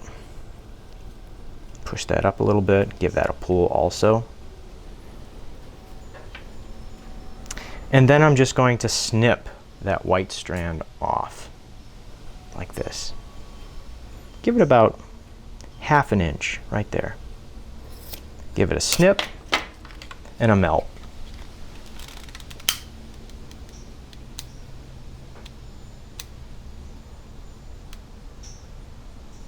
Just like that. So essentially this becomes the fall hitch, and look at how streamlined that is. It's so aerodynamic, you don't have the bulkiness of the conventional way of doing it. I have a beautiful set of Adam Winrich stock whips, and this is the way that he finished those stock whips, and to this day they're the most easily cracking pair of stock whips that I've ever thrown. I'll do a video on those whips. I love those whips. But this is how Adam finished those particular whips, and I think one of the reasons, besides the fact that Adam Winrich built them, he is an incredible craftsman, there is hardly any wind resistance at the base here. So I'm glad I did it this way, and I think these whips are going to throw very well. So that's the fall hitch right there.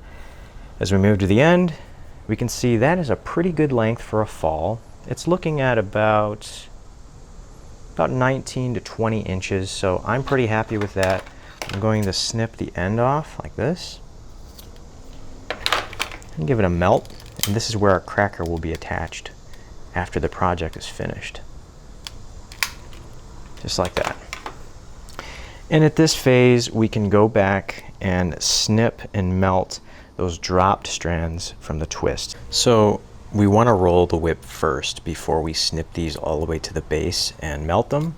So what I like to do is leave about 1 inch on both of them. There's the first one and there's the second one, and mind you, I just gave these a nice pull to set them in place.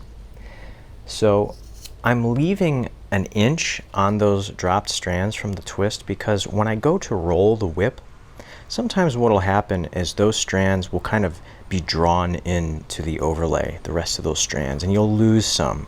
So if you cut them at the base from the get-go before you roll the whip, sometimes they'll work their way inside, and that is an ideal place for there to be a space or a gap. So allowing that extra slack before rolling just allows the strand to move around and kind of do what it wants to do. And at that point, once it's seated in place and it's not going to be going anywhere, it's in its final resting place, then we can go ahead and snip them at the base. But I like to leave 1 inch on, and now I'm going to give this whip a roll on the floor. Now it doesn't take a lot of pressure to roll one of these whips as it does a bull whip, just because the whole thing is platted just a little more loosely and there isn't a solid core that you're working over. So for that reason, using your body weight is kind of overkill. So I like to just give it a firm amount of pressure and just roll the whole thing.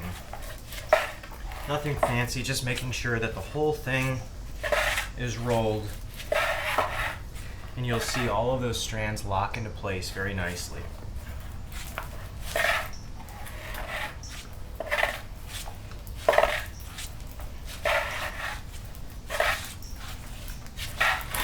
once I reach about the middle, I like to throw the big end out like this and just hand roll it like this with one hand. Now right now those dropped strands are just constricting a little bit.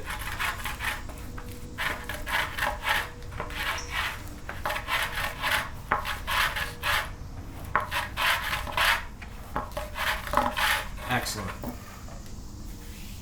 Looking at the whip now, those strands look nice and smooth and locked into place. At this point we can give the final snip and melt to those two dropped strands. Okay, we just gave the whip a nice hefty roll, not too hard. I wasn't putting my body weight on it, just a good firm pressure. So now at this point we can snip off at the base this remaining strand. This is the dropped strand, number 1 of 2. And I like to leave about 1 millimeter there. Take the lighter, get that nice and hot, and then just press it into the overlay of the whip. That wasn't even on camera, sorry about that. We'll do the same thing with the secondary drop strand.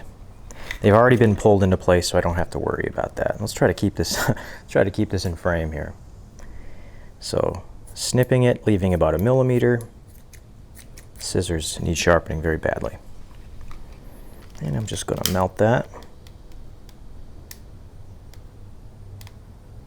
Get it nice and hot and just press it right in to the whip like that. So this stage of this project is finished. We have the body of the whip all finished. That's a good feeling.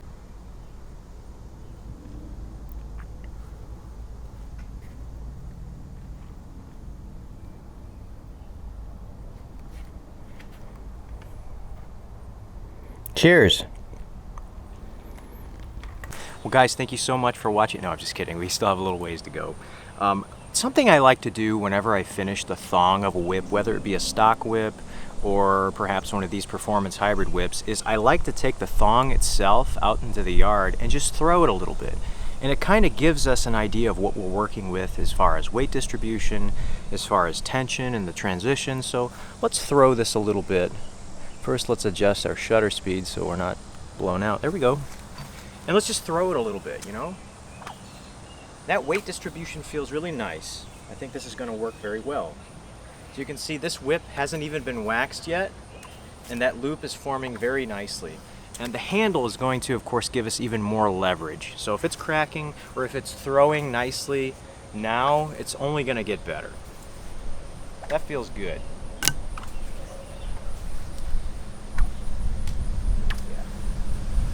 So at this point, we need to get ready to make the handle. All right, it is time to prepare our handle for our performance hybrid whip. And for that, I am using Cpvc pipe. It's called chlorinated polyvinyl chloride. And this material is very similar in composition to conventional PVC pipe. The only difference is that it has a high heat tolerance. So realistically, you're probably not going to be subjecting your whip to the heat that this thing is resistant to, but it's actually the flexibility component that is so attractive about this material. That and it just being the perfect size, that 1/2 inch couplet is going to be a perfect size for our whip. If I didn't mention already, this is 1/2 inch pipe, Cpvc. So the handle for our whip is going to be 16 inches long total. So what I've done is I've taken this 1/2 inch coupling here and this 1/2 inch pipe, and I've fit it on like this, and I want to make sure that the whole thing is 17 inches because at the end we're going to be lopping off that last inch, and it'll just help us kind of dress up the end and where the foundation is going to be. It'll look a lot better. So before we do anything else, I have here some 400 sandpaper, and I'm going to take my PVC, my Cpvc pipe, and I'm just going to go over the whole thing like this. And what this is going to do is it's going to just kind of scuff up the surface. It's going to take the surface and it's going to change it from a shine, like a polished glossy finish, to a matte finish. And the reason I'm doing this primarily is because I plan on painting my handle. And paint doesn't like to stick to shiny surfaces. So just going to go over the whole thing with the sandpaper. Also, I will mention that I'm also doing this because when we go to glue our coupling onto our pipe, if the surface has some abrasion to it, the glue will hold stronger. And also for the other side where we're going to be platting over and where we're going to be wrapping it with hockey tape, that will be just a little bit more accepting of the grip of what we're going to be attaching to the handle. So going over the whole thing, spend a few minutes doing this. Might be a good idea to do it outside so you don't breathe in these particles. But also really kind of pay attention and give a little extra love to where this coupling is going to fit on. So I'm taking this and I'm just spinning it. I really want that to be scuffed up because I want that glue to be able to purchase that. Also, in addition to that, I'm taking the coupling itself, I'm sanding the outside, the top, just making it look better, and I'm actually going to be going in one end, and this is going to be the end that fits over the pipe, and I really want to just scuff that up too, so I have two more rough surfaces for the glue to adhere to. So that being said, it's time to glue this in place. I already sanded this quite a bit and I'm happy with the results. So let's take this thing into the garage and glue this into place. We're going to be using a 2-part 5-minute epoxy. Okay, so I have here my handle assembly. I have the 1/2-inch pipe itself and the 1/2-inch coupling. And now I'm going to mix up just a little bit of this Loctite 5-minute epoxy. Now you won't need a lot, guys. Don't overdo it. Just a little bit of each. This is a 2-part epoxy that you mix together and it forms your epoxy. So I'm going to try my, there we go, I just, way too much. It was stuck in the tube there. That's why it came out so quickly. But I'm going to mix this together. Like this. I have about 50 more times the amount that I need. It only takes a film. As a matter of fact, if you take this coupling and slip it onto the pipe and really push it hard into place, even without the epoxy, it would probably be staying there forever. But I like to just make sure things will never move. A lot of old World War II aircraft flying around this morning. I think they're having something at the local airport. They've been doing that every year. B-17s, B-24s, and P-51s will come in and they have an event. I think that's going on now. So this epoxy is mixed together. And what I'm going to do is I'm going to find the end of this coupling that I sanded the inside of. So I'm just going to examine it real quick, kind of feel it with my fingers. And this, I can tell this is the side here. So I'm just going to lightly put a little bit of epoxy inside the inner wall of this pipe.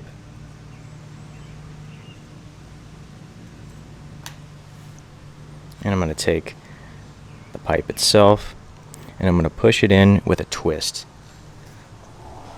There we go. So that's all we need. And I'm going to let that set for about 10 minutes. So the next thing that we want to do after the epoxy has hardened is we want to drill a hole through the base, through the coupling and through the pipe itself. So the way we want it is I have a drill bit here. This is about a 1/4 inch drill bit, and ultimately we want this hole to be a 1/4 inch. So when we drill this hole, we want the hole to not be, in the middle or on just the pipe itself, but we want to drill right here to where the hole itself spills over the coupling and goes into the pipe. So we kind of want the hole to be oriented halfway on the coupling and halfway in the pipe. And I found that the best way to do this is to just, hold the 1/4 inch drill bit so that it's starting to spill over about right here, and find where that middle is. So it's about right here.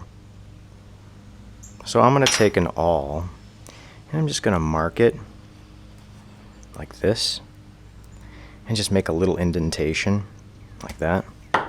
The next thing I'm going to do is grab a small drill bit and I'm going to drill a pilot hole, and this will help the big bit to be where it needs to be. So I'm just going to drill into this pipe nice and slow. I don't want to drill through the other side accidentally, so make sure you're not putting a lot of pressure. Pull it out, and there's the pilot hole. Sorry about this focus, I have to go to manual focus here. Let's see here. There's what we want. Okay, so we have the pilot hole drilled here. I'm going to switch my bits.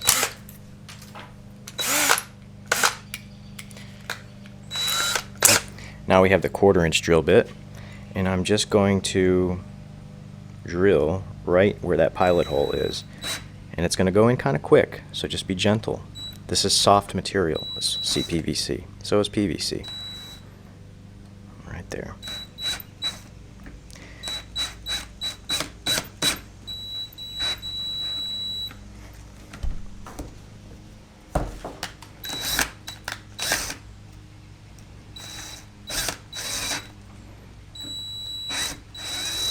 There we go. Now, I like to take the bit and tilt it and just kind of scoop it a little bit, so you can see right now the hole is oriented in such a way that it's including some of the pipe. It's not just the coupling. And at this point, I like to take some more of that 400 sandpaper and just dress that up a little bit. Actually, 320 or 200 sandpaper might be better because it's going to have more teeth, more bite. I'm going to get that right now. So this is 320 sandpaper. It's more coarse than the 400. And see, I'm just knocking off those little ridges that we created when we drilled the hole. Again, this is completely cosmetic. There is no integrity elements to what I'm doing. I'm just making it look a little bit better. And as you can see, the hole isn't quite even. I'll just take the drill bit and just knock off those edges a little bit. There we go.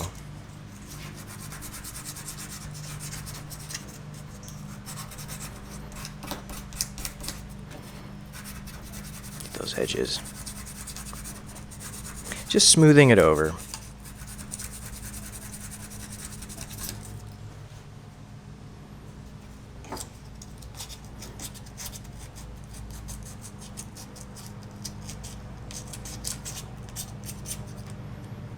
We can also kind of clean out the inside of the hole a little bit with a smaller bit, just pulling those particles out. And then after I've worked my way through with the 320, I'll go back to the 400 sandpaper so it's an even roughness as everything else. Make it look good. A little spin. And there's our hole. So that is going to be where these strands are fed through. Once we finish the whip, we'll be taking these, pulling them in, and we'll be fishing through the hole and pulling them in. And then ultimately this, I can give you an idea of what this is going to look like right now. I'll just push this in. I just want to show you how good the fit is with the Cpvc pipe. Of course, in the end result, those strands will be coming out of the hole, but this is just for purposes of showing you how this fits in place. Look at that. Very nice. Okay, it's time to paint the handle. I'm going to choose black. I think that'll go well with the rest of the whip. Okay, let's paint this thing up. So from about here down, this is the side with the coupling. From about here down, I don't have to worry about painting that because it's going to be covered up by tape and by platting. So we don't have to worry about painting that end. But this side, we want to make sure it's nice and even.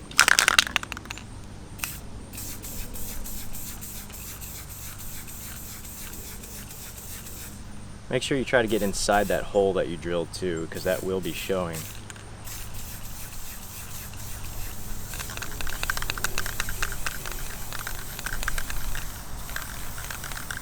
And then of course, don't forget to get the top. What's up, Nick? Hey, Frank!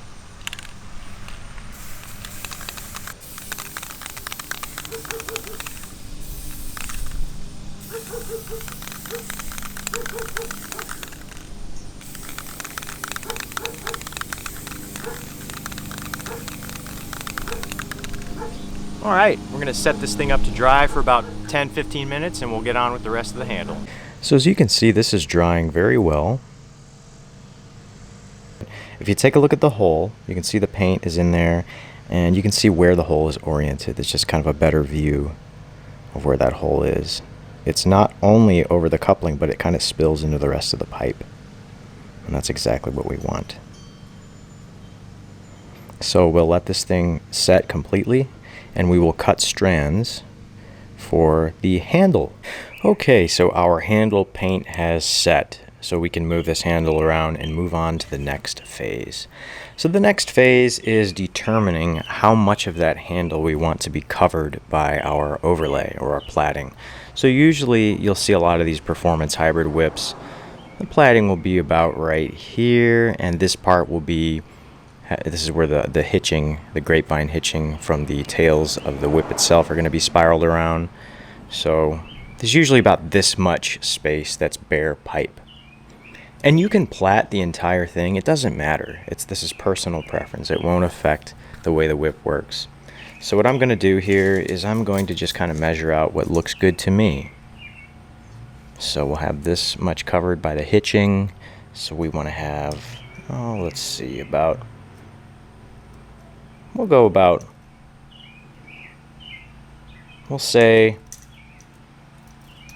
go 9 inches. So I'm going to mark right here. Can do that with one of these silver markers. Right there. So now what we want to do, since we've determined where on the handle we want to be platted, I'm going to take some of this hockey tape. And I'm going to first do one ring here. That goes 365 degrees. 360, why do I say that? 360 degrees around the handle. 365 degrees would kind of be like saying 105% of effort. You know, it only goes to 100. So there you go. Now at this stage, we're going to take more of that hockey tape and spiral all the way down the handle.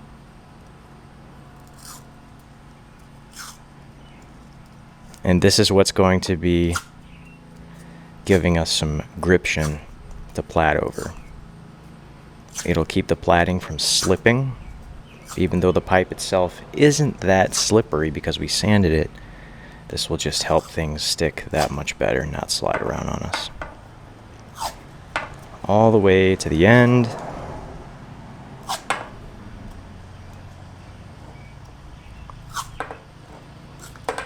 And we can cut it off at the end, like that. So you should have something that looks like this. Okay, so I have just cut 8 36-inch strands of 550 parachute cord, and I've gutted them. I have one of those strands is white and the remaining are yellow. I think that's going to be a nice little highlight color, that white with the orange. So as you can see here, where we have the tape on the handle, that is 9 inches. That means that when we fold those 8 strands in half, the way you see them now, the strands should reach twice the length of what we want platted. So that's going to go all the way to about 18 inches. Twice 9 is 18. So that means the total length of those 8 strands is 36 inches because they're folded in half. And it's a little more than you need, but I find that when you're nearing the end of that handle, the strands start getting so short if you use the exact amount that you need, and it's hard to pull them. So I like using the double rule with handles. Whatever length you want covered, go twice for the strand length. So we have here, once again, I'll repeat it, we have 8 folded 36-inch strands, and now we can begin tying them into place. We're going to be using the square start method. I showed this before in my Adam Winrich stock whip building tutorial a couple years back. So let's get this handle on the clamp and we will begin our square start in 16 plat. So we're going to begin by draping all 8 strands over the handle like that. As you can see, the tops here represent, these are the middles of all the strands. You want them to be even. You don't want more on the left than you do on the right. So we're just starting off by doing that, and now we're going to set them up, crossing one strand over the other in a linear pattern, and that's how we're going to begin our square start. So as you can see, I have grouped them in 4 sets. Still making sure that there's not more on the left than there is on the right. And I've taken the strands and I've crossed the top one like that. See how it points to the upper left? The strand on the surface points to the upper left on all of these.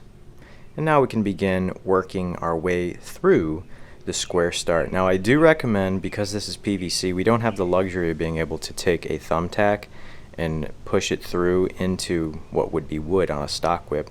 So I like to take a little bit of strong tape and just bridge it over these areas where the strands are crossed, and then that will really help keep things oriented when we begin the square start. I will be honest with you, I have not reached a point where I can do the square start without having these crosses fastened down. It's just too much going on at once, too much sliding around. So we're going to be placing tape over the tops of these to keep them from moving. So I have here some metallic boat tape. I use this for patching boats a lot of the times if you're in a pinch. I'm just going to lay it across all of those X's like that. And I'm just going to really make sure that these strands aren't going anywhere. And this is temporary, of course. We'll be taking the tape off afterwards. But now we can start the square start in 16 Plat. On the stock whip video it was 12 strands, but this is 16, but it's the same principle. I'm going to locate this X right here. And I'm going to take this strand and I'm going to go over that one like that, but push those to the top. And on the left hand side, we're going to go take this strand, we're going to go under and over. And now we can just kind of drape those over the side of our clamp. And this is what we want to see.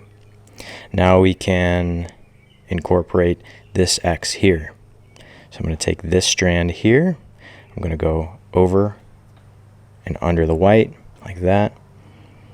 And this strand here, we're going to go under that one and over this one. And we'll drape that up there also. So there's what we're looking at now. And we can finally incorporate the last set, which is right here. I'm going to take this strand, we're going to go over, under, and over that white. Drape it over the side of our clamp there. And finally our last strand, which is this one, we're going to go under, over this one, and under that last one.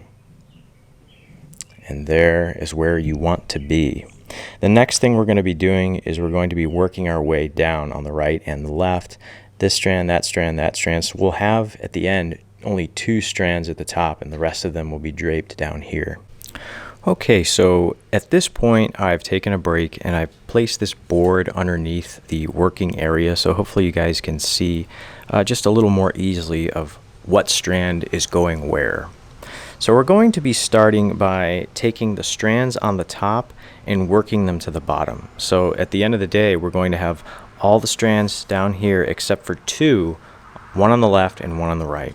So we can start off by taking the top right strand, and we're just going to be doing the opposite of what the one below it does. So see how the white one starts off immediately by going under? We're going to go over. So we're going to go over, under, and over that last one. Now we can go to the upper left. Our white strand, we're going to take that and go under, over that one, and under that bottom one like that. Back up to the upper right hand side, this strand we're going to go over this one and under this one below it. Back to the left, this strand we're going to go under that one and over that one like that. Finally, upper right hand side, this strand is just going to be draped over. And on the left hand side, this strand we're going to go under like that. Now that we've taken those strands and pulled them to the bottom, we have 2 remaining strands, one on the left and one on the right. I really want to take the time to start to snug things up and take the slack out of these strands because we're getting ready to close the loop. So I'm going to do that by just taking one strand at a time and just kind of pulling the slack out. It helps if you hold this top strand here like that, and then just pull one at a time. Now don't pull too hard, you'll break the seal of the tape. We just want to just draw them in a little bit like that. I'll still give them some room so you guys can see which one is which. There we go. And this guy just stays up there. Moving to the left hand side, we'll do the same thing. Holding this strand here.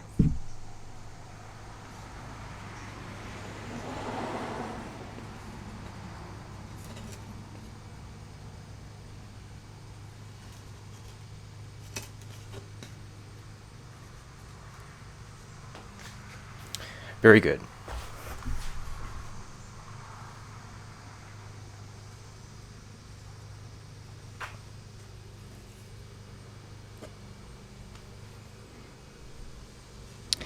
At this point, we want to locate the upper left strand. It's this one right here.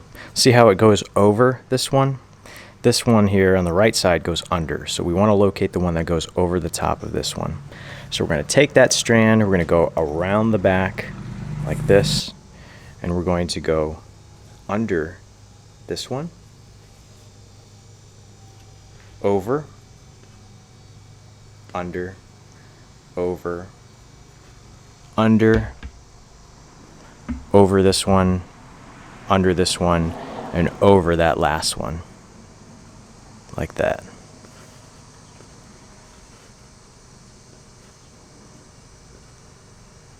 And the same is true for the left-hand side. We're going to go around the back like this,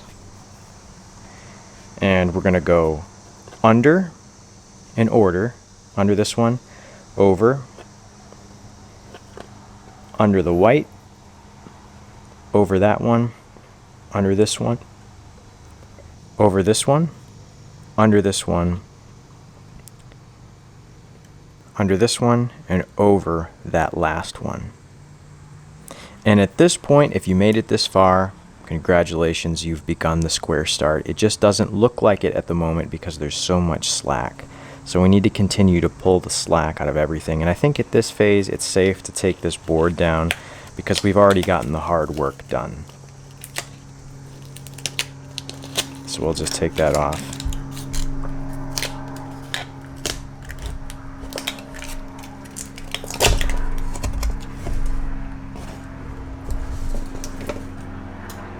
When you do take that off, if you're using the board, make sure that you hold the strands. So now we can just continue to pull the slack out of each strand. Just kind of feeding them in, drawing them in, like this. And I'm actually going to take the tape off now. Try to visualize where the middles are still.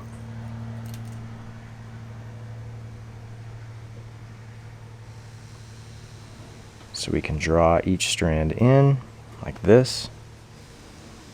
What you do to the left side, you want to do it to the right so we can maintain the middle.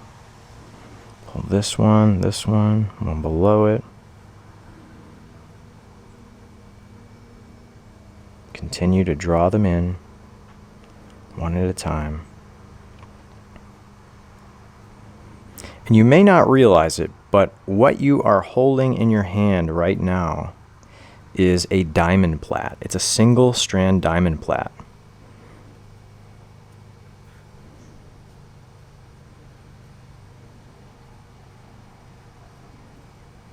And even if the middle is broken, if you're no longer,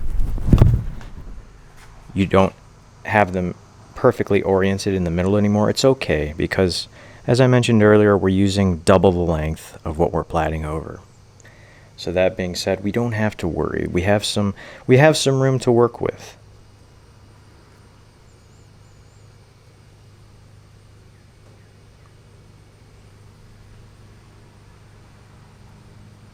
That one. Pulling these strands. We're just snugging it up like a Chinese finger trap.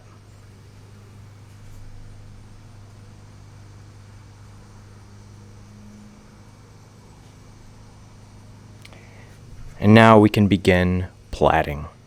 So, as the rule always goes, the strand at the surface, what direction does it point? The strand that's further down, the strand that's furthest down is on the top. Where does it point? To the upper left. So we're going to grab the strand on the upper left. It is this one around the back. And we're going to go under, over, under, over, under, over, under, over. Now the strand at the surface that's furthest down points to the upper right. So now we can take a strand from the upper right, very top strand, around the back, under, over, under, over, under, over, under, over. And we are in a single strand diamond pattern, just like that. At this point, I want to make sure that I get the start nice and even, because right now it's a little bit slanted, and I'll show you how I do that. As you can see, it is quite lopsided. So what we're going to do is find the strands that are at the top, and I'm going to individually pull those to even it out. And you'll start to see it change its shape, and it'll be more of a perfect round uniform start. Just grabbing these strands right here, and just kind of I'm pushing the start to where it needs to be. So that's where it needs to be, and the strands that need to be pulled will expose themselves. They'll be kind of crinkled up like that, and you'll see the slack. Literally taking that square start and molding it in the shape you want, and you can already see the strands that need to be pulled present themselves to us automatically. It's very convenient, and we'll pull them. There's one there. This one needs to be tightened from the other side. Before we get too carried away about tightening this down securely, I want to slide it into place. As you can see, this is where the tape starts. This is where the tape starts, so that's where we decided that we wanted this thing to start in the first place. So let's go ahead and slide it up there where it needs to be. And now we can go ahead and continue plaiting. And again, all this is right now is a single strand 16 Plat diamond braid. So strand at the bottom that's on the surface points to the upper left. Around the back, take the top strand, around the back, I go under, over, under, over, under, over, under, and over, and pulling each one of those strands right after. Now at this point, if you wanted to, you could break into a herringbone. You could take a strand here, and then you could begin under 4 over 4. You can go right into it, or you can do the whole handle in this single strand diamond pattern. It's entirely up to you. I think I'm going to carry on the single strand diamond for a little ways, and then maybe I'll think of something different to do. Under, over, under, over, under, over, under, over. Alternating from left to right. Now I'm starting to really pull this in place because we have it where we want it, right where the tape starts. Always checking the back to make sure that that ring is perfect and uniform.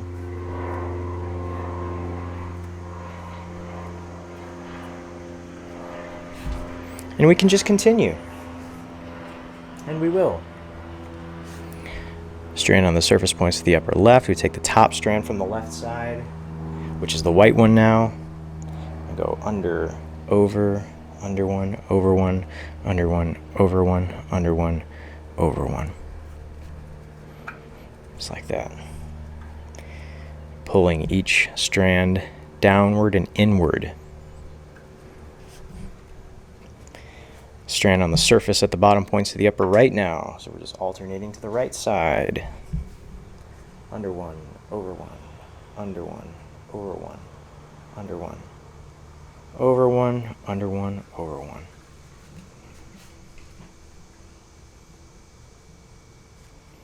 And we can continue that on. So let's take a look at that square start. As you can see, pulling those strands has helped us to achieve a perfect round start. Now I've been plaiting this diamond for a little ways now, and I think what I'm going to do is just go straight into a herringbone pattern. And the sequence for that is under 4 over 4. And I think we're just going to finish up the handle doing that pattern. As I mentioned before, if you wanted to, you can continue this diamond all the way through, Or if you want to, you could even do some fancy plaiting. You could do some variations. But for the sake of this whip, this is not going to anyone. This is just me making a whip for video. So I'm just going to go ahead and just finish it with a herringbone pattern. And we'll talk as I do so. Okay, so we are going to go straight into the herringbone. The strand that's at the bottom, that's on the surface, you can see it's slanted, pointing to the upper right. So we're going to grab that strand from the upper right. It's this one. We're going to go around the back, and we're going to go under 4 over 4.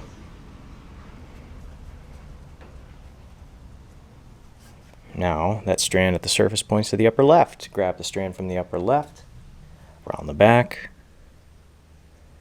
under 4 over 4. And this is how we're going to be finishing this handle. Just alternating left to right. Around the back, under 4 over 4.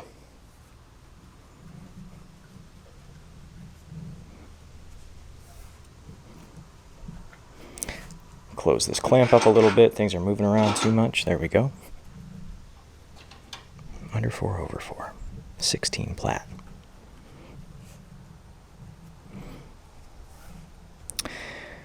So, if you guys made it this far, you'll probably realize that this whip build is very similar to a stock whip.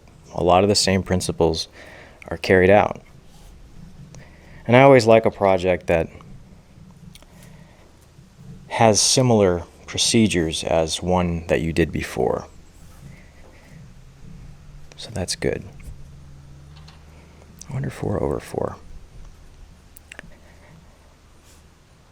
I started playing guitar again after a few years of not.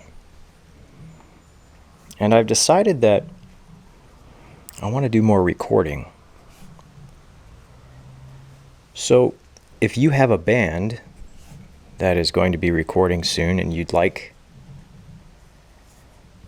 a lead guitar part on your album, on your record, let me know, and I would be happy to record a guitar part for your song. For free, 100% free. At this point, guys, I'm just trying to play music again. As long as you include my name, as in a, parentheses, feat, Nick Schrader, I will write and perform a guitar solo for your song for free. And if you'd like to see a little sample of my playing, up in the upper right-hand corner there is a cover I did of a song by The Midnight called Neon Medusa. And I covered that solo, which was written and performed by Matty Rice, who plays guitar for Saturday Night Live. Excellent guitarist. Brilliantly written piece, too. When I heard that song, I just thought, man, I got to get back into guitar. So I did. So if you need a guitar part written for your song, I will do that for free. Let me know. Email me. I'm happy to write a piece for you. I'll record it and send you the file.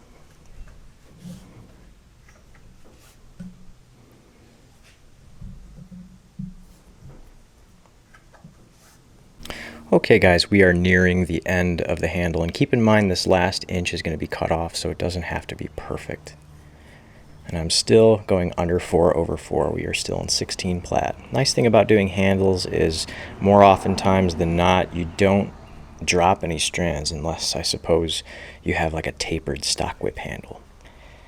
Adam Winrich has done a few whips where the handle is tapered. As a matter of fact, one of the whips that Adam entered into the Los Angeles Whip Convention, whip competition, building competition, contest, the one he won with, I believe he tapered the handle.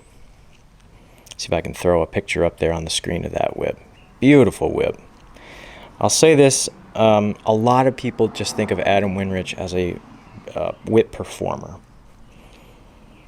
And let me tell you, Adam Winrich is one of the best whip makers that I know. And a lot of people don't know that about him. excellent whip maker. Adam, just his attention to detail when it comes to making whips is unbelievable. It's just, it's very inspiring. So the end of the handle is about right here. So I'm trying to pull these as tight as I can, but pretty soon we're not going to really have anything to plait over anymore. Just try to get those last few strands. So you can actually see if I fold them, that's the end. So just try to get those last few strands in place, and then we're just going to tie this off with a little artificial sinew.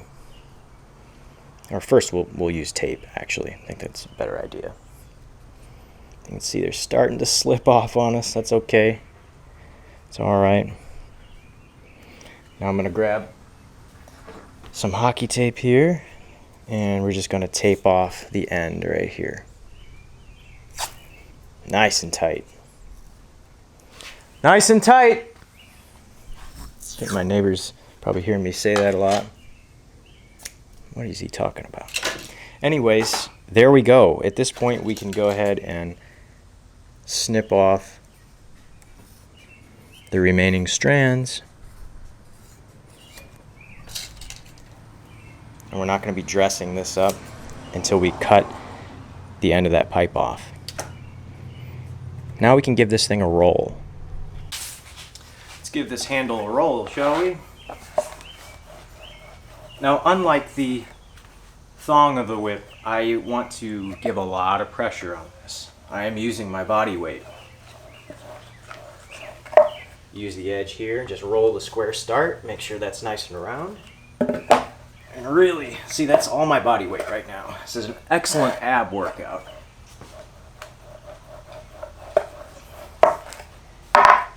Any gaps that were causing any concern are completely gone because of all that pressure that we just used to roll this thing.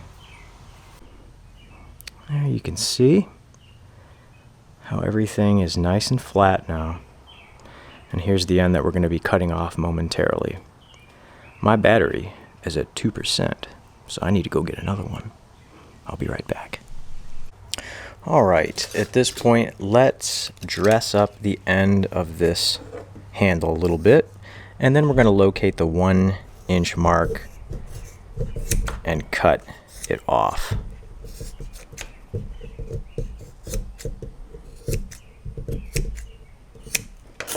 There we go. Alright, I have here a fresh razor blade, and we want to locate 1 inch from the end of our handle. So right there, there's the end of the PVC pipe, so we're going to be cutting right here. And I want to cut all the way down to the bone. Basically, I'm cutting all the way down to the PVC. And the idea is to just remove a ring of plaiting. So just spiraling around until we meet up with the other end, like that.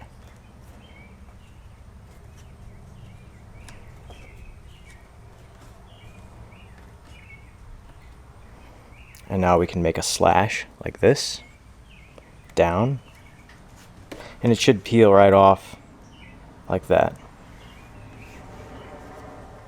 At this point, I like to take more of my hockey tape and wrap right here so it doesn't unravel on us. And this one needs to be tight, guys.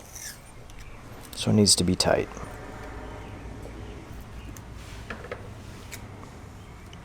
Snip that. At this point, we can cut off the remainder of our PVC pipe, that 1 inch that we talked about.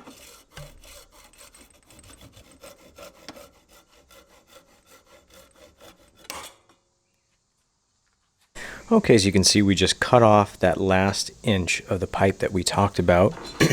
It's at this point that I like to kind of just dress things up a little bit, make them lay a little more flat. So I'm just going to cut these ends of the frayed strands like that.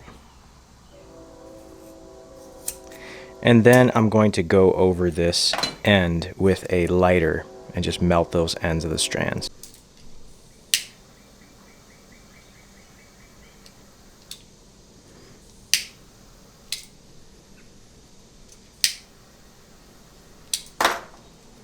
Perfect. You want it to be a nice flat cut, and you want that melt to stop those strands from fraying. At this point, I want to take out my little box of 1/2-inch wooden plugs. Now these are used for furniture, mostly. If you drill a hole and there's a bolt, you would inset that hole, and then this goes in, and it's like a sandable surface that looks nice on furniture. But these actually work very well, obviously because they are 1/2-inch. They fit right in to the end of our pipe. And this is going to create a little cap here. So as you can see, that fits right in there. What I'm going to do is just add a little bit of super glue to the inner walls of the pipe, and this plug is going to fit in very nicely. It's going to create a top for our heel knot foundation. A little bit of super glue here. Just line those inner walls with the glue. Now we can take our 1/2-inch wooden cap and just push it into place. You won't be able to get it with your thumb, so I like to just gently tap it like this until it is completely flush with the top, like that. And that's never going anywhere. The next step is to cut our strip of neoprene rubber, dress that up a little bit, and we're going to assemble the heel knot foundation on our handle. I'm cutting a piece of 2-inch thick neoprene rubber. There's a link in the description where you can get this stuff. It's a rubberized material that you probably have seen me use multiple times before on this channel. And I'm cutting a strip that is 1 inch wide. I'm not really worried about how long it is, as long as it has enough distance to cover 360 degrees of the handle. I'm happy. It's very easy to cut this stuff. You can see it's already cut. Let's cut that off. And here is what's going to make up the heel knot foundation on our Performance Hybrid whip. Now once I've cut my strip of neoprene rubber, I want to bevel the edges. I'm going to do so with this. This is a chunk of aluminum. Or if you find just a straight edge on a metal workbench or anything like that, I'm just going to kind of pull it to the side like this. And I am opening a fresh razor blade. You want to make sure that the knife you're using to do this is extremely sharp. So we'll open this up. And do this very carefully. If it's a dull knife, especially, you run the risk of it getting caught. It'll let go, and you can slice your fingers up very badly. So just be careful if you do this, guys. So as you can see, I'm bringing it to the edge, and there's about 1 millimeter space between the edge of the neoprene and the edge of this metal surface. And all I want to do is just make a 45-degree bevel on this neoprene rubber. All the way down, like that.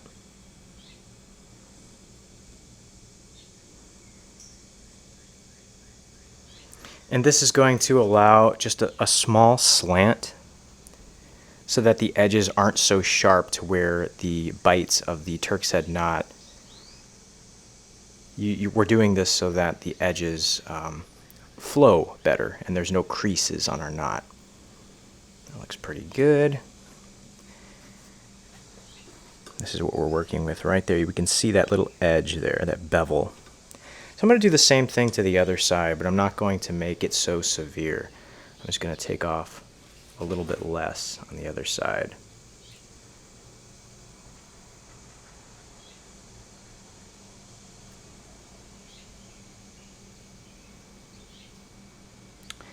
And that is looking good.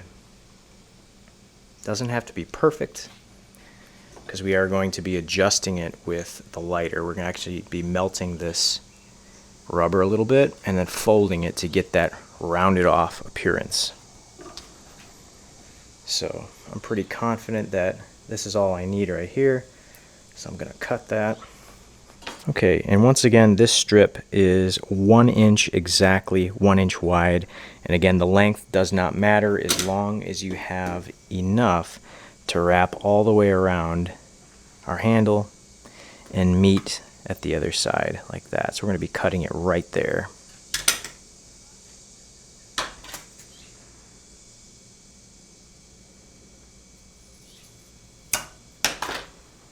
There we go.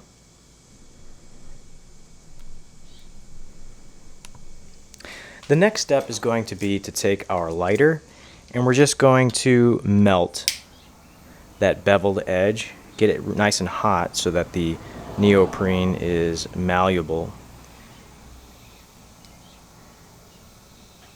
Heating that up, and I'm going to take it and just roll it like this. See that? And what this is doing is it's just rounding off that beveled edge. It's going to make those strands lay flat and look nice and feel good in the hand. See how that's kind of rounded off there? We're going to do the same thing to the other side. Try to do this in a ventilated area, as these fumes are not good to breathe in a lot.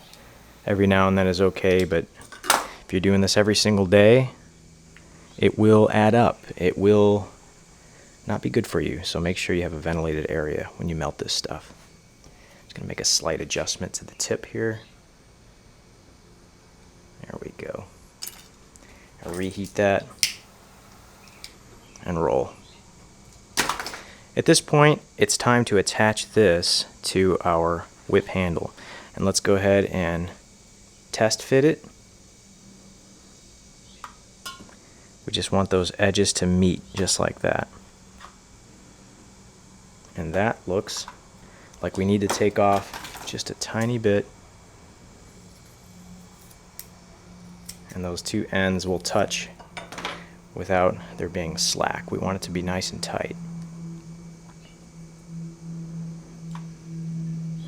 So then when we wrap it with artificial sinew, you can see they're meeting end to end. It's just what we want. At this point, it's time to mix up some more of this 5-minute epoxy that we used earlier to join the pipe coupling onto the pipe on our handle.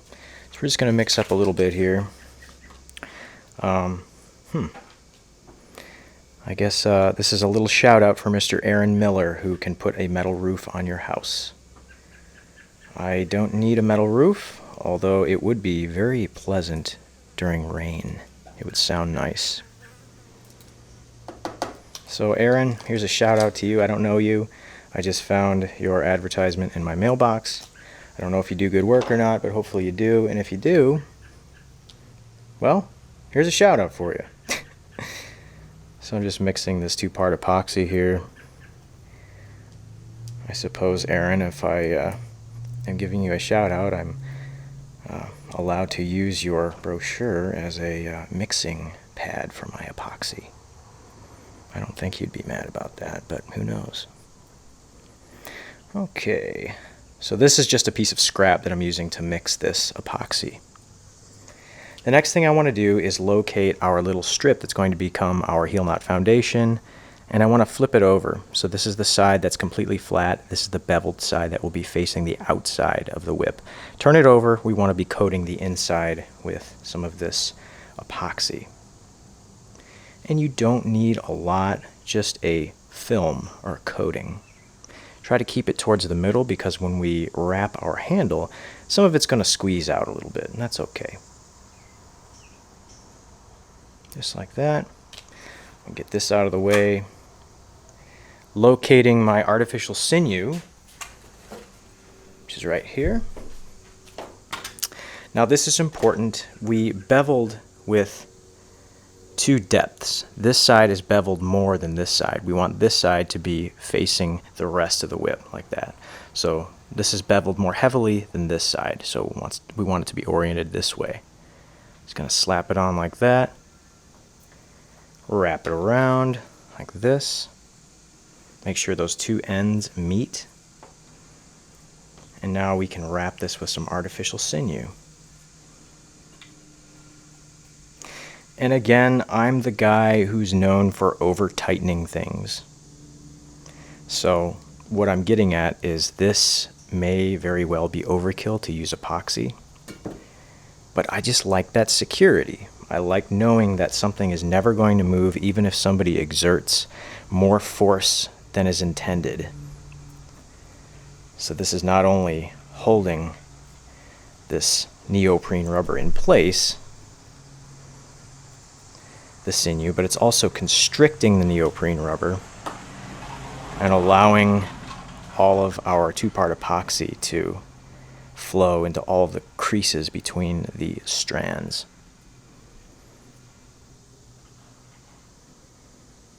It's a little bit messy, some of it's squeezed out. So I used a little bit too much. That's okay though, I'm not worried. So once we get a comfortable amount of sinew, just kind of covering everything, I'm gonna cut it like this. This guy's wanting to sneak out. I'll push that back in the assembly. There we go. Kind of push that down. And then we're gonna wrap this with a couple wraps of hockey tape. I'm gonna start at the base. We need more light. There we go. Gonna start at the base right here and just wrap around. And this will help the sinew to not come unraveled while the epoxy is curing. A little tab there, we can snip that off like this. And now I'm going to cut a thin strip of hockey tape.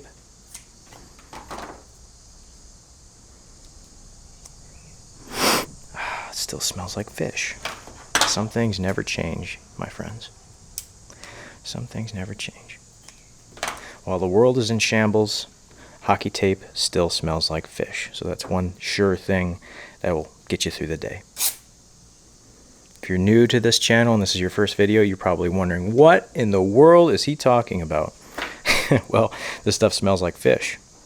We figured that out a few years ago. It's kind of become a little inside joke amongst the community on the channel. And there we have it. All we have to do now is just let this set up. It's going to take about 5 minutes for it to set. I'd like to give it about 25 minutes to become fully cured. And then we can continue just maybe trimming up the top of this foundation. And we will be adding my emblem at the end. You can add whatever you want. I have these little metal discs that I have my emblem on. And there's a video right up here if you're interested in learning how to do that. Let this cure. We'll be back. Now, as this epoxy sets, I want to talk about why I did things differently. Normally, on a stock whip with a wooden handle, I would drive staples into the foundation. I can't do that here because we're working with PVC pipe. The staples just would not go into the pipe itself. So the idea is to have that epoxy, in addition to the artificial sinew, holding that neoprene rubber in place so it doesn't move. Okay, the epoxy is set enough to where I feel comfortable kind of pushing things around and trimming the top of this. So what I'm doing here is I want to flatten the top of this. You can see there's some ridges. When we go to tie on this neoprene, it squeezes a little bit and you'll kind of get some raised areas that are taller than where the actual wooden dowel plug is. So I'm just going to go around this whole thing and just make it all flat. And I'm doing that with a fresh razor blade. Once again, it's important to keep this hand out of the way. You do not want to slip and cut yourself, obviously. Sometimes if you're tired, you tend to kind of bypass those little safety things, but just be careful. Common sense. Just making this flat. You guys ever watch those ASMR farrier videos where some guy, I think he's called the Hoof Doctor, and he'll show up at a farm and he trims the hooves of cows and horses and stuff, and some of the hooves are infected because there's a rock that's in there. So he'll do something similar to this to the animal's hooves. He just trims the top of the hoof. Alright, once that is flat, I'm just taking my lighter and I'm just melting the very last fringes of parachute cord.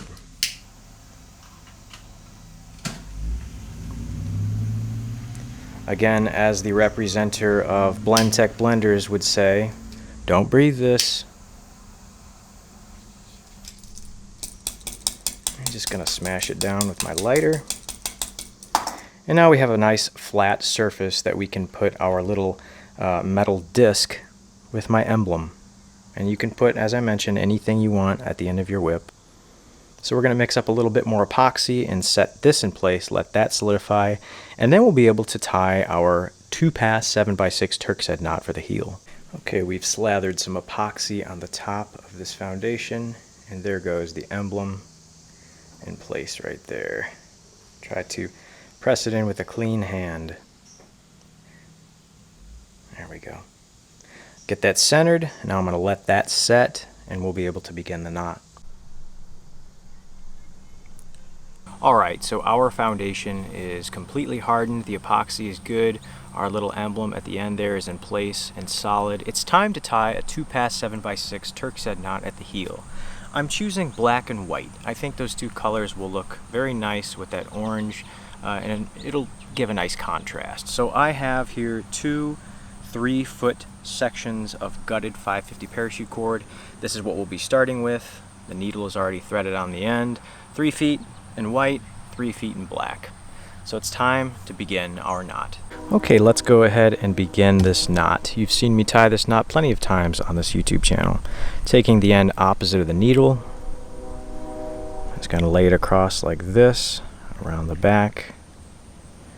I go over there, up and over, under this one. If you want a more detailed video where I go slower on this knot, please refer to the video in the upper right hand corner.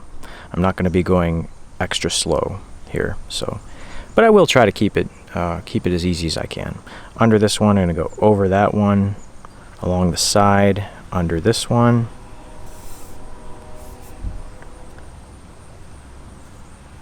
Got some twists in my cord.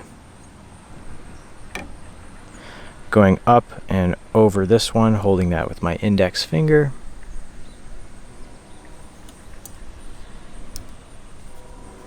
Going over the top there, over this one, under this one.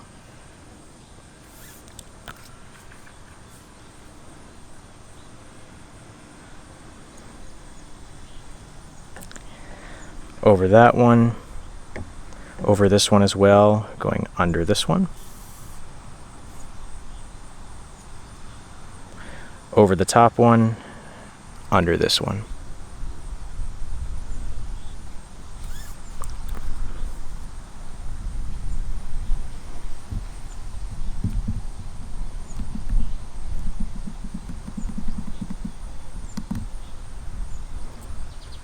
So we went under that one, we're going to go over and under.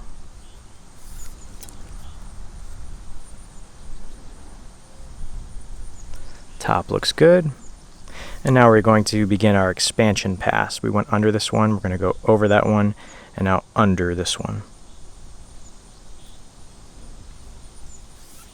Oops.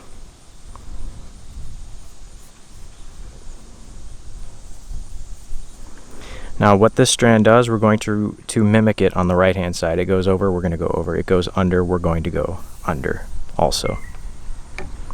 Oh, we have a blue jay in the area. Hear that? We're going to go over the X and pick up over here where we left off. Now we're following that strand to the left. I'm just going to go over that X like that. And following it down. It goes over, we're going to go over. It goes under, we're also going to go under. Right here, they both go under, so we're going to go over and under this one.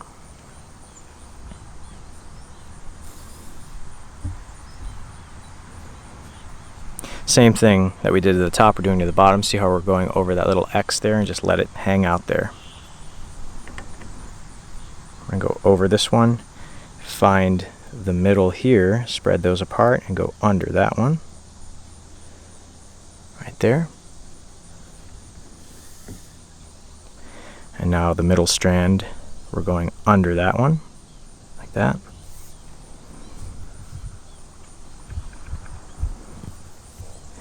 And now we're going to go over this one here, Find the one in the middle, go under that one in the middle. Over that one, and digging out this one, we're going to go under that one. And that will complete the first pass of the knot. And of course, at this stage, it looks like garbage. It's normal. So we're just going to kind of even things out, as we always do. Pushing strands around, pulling on this one here, pushing on that one over there. We just want to try to get that top as symmetrical as we can.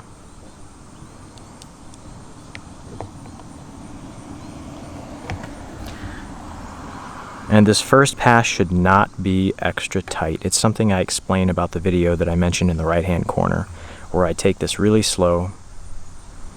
Hopefully this bright parachute cord, hopefully this white color will help you see what I'm doing here. If not, please refer to that video. I go a lot slower. For the sake of time, and for the sake of already having a video discussing that and showing it in great detail, I'm not going to go super slow in this video. Just kind of working the slack out. Pulling that strand there. Just fingertip tight. There's the last one there.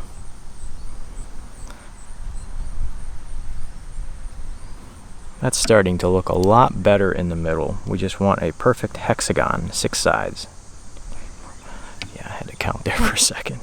Octagon or hexagon? Yeah, it's a hexagon. There we go. I'm already happy with that color choice. I think white is going to be a nice highlight. Very good. At this point, I'm going to take the needle off and I'm going to attach my black strand. Okay, so here is my 3-foot black strand, and I'm threading it into my needle.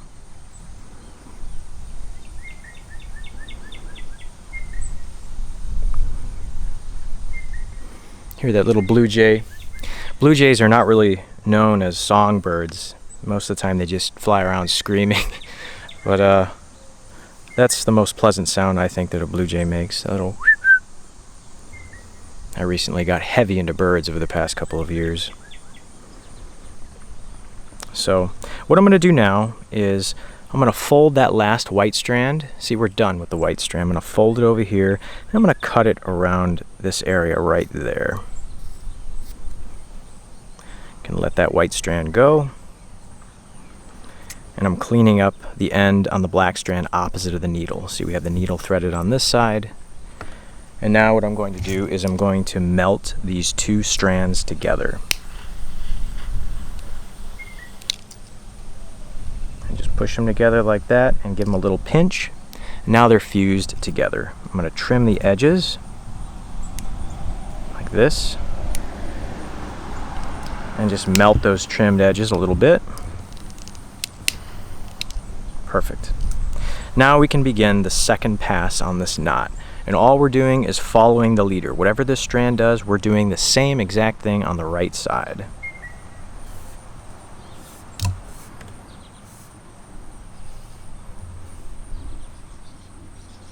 And we want this joint to be tucked underneath that white strand. So we may need to shuffle things around a little bit, but actually, that's perfect. Usually, you know, this joint would be up here, so we'd have to shuffle the whole strand around, but it looks like I've done it enough times to where I just eyeballed it correctly, and it's good. So follow the leader. Whatever this strand does, we do on the right-hand side.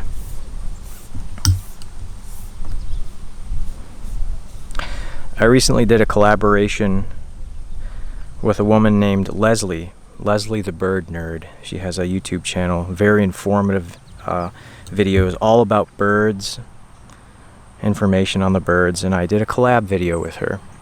And it's up in the right-hand corner if you're interested in seeing that video about red-winged blackbirds. That was very fun to make that video. So we're just following this strand. Whatever it does, we're doing on the right-hand side. It's looking good.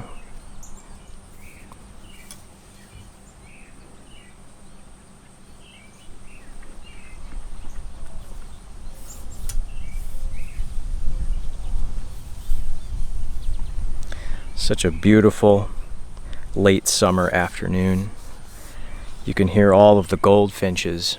At this time of the year, there's a little yellow bird called a goldfinch, and they breed in late summer because they thrive on the milkweed plant, which doesn't bloom until this time of the year.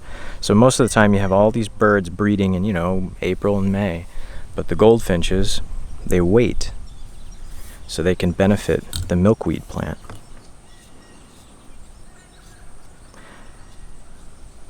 There we go. Just kind of examining the top, pushing things around. We want to keep that top nice and uniform. And we will continue on.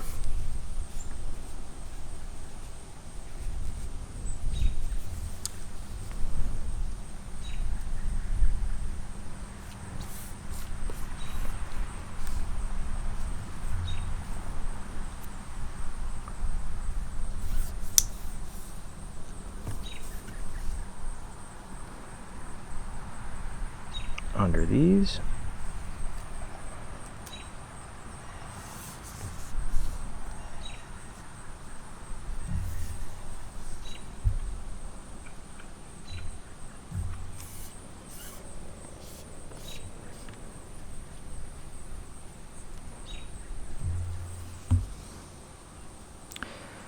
Okay, continuing on. This is starting to snag a little bit, so I'm gonna kind of melt that, roll it in my fingertips. Sometimes you'll develop a little rough edge on the end of where the needle is threaded onto the parachute cord. So just give it a little melt, make everything slide through a lot easier.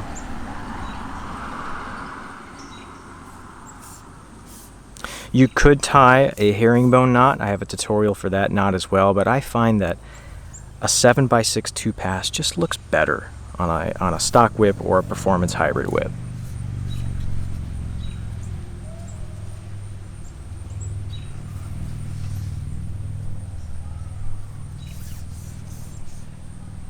There we go.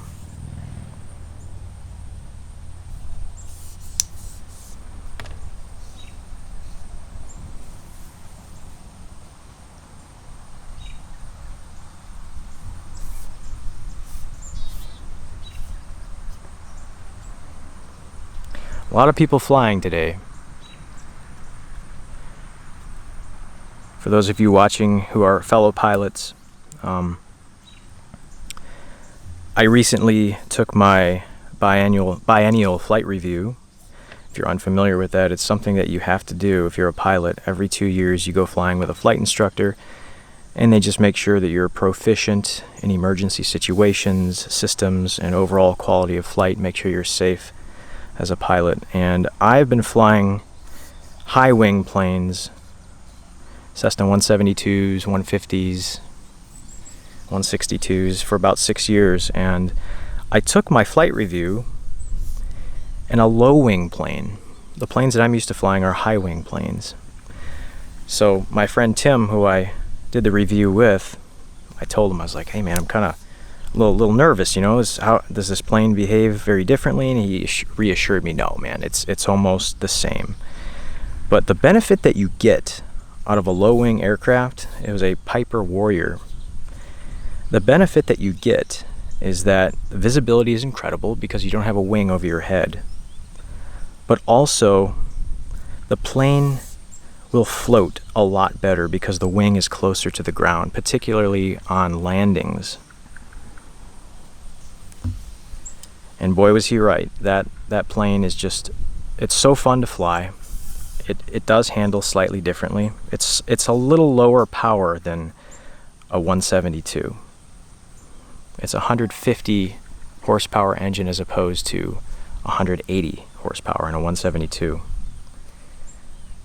But I'm curious as to hear, I know there are plenty of pilots watching this. Isaac Eliason of Eliason Whip Company, a good friend of mine, whip maker. Check out his channel in the upper right hand corner. Isaac is a pilot,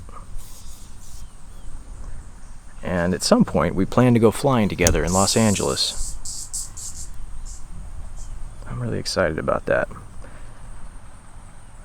If you're watching this, Isaac, I hope you're aviation career is going well. As I understand, Isaac is a commercial pilot going for the airlines.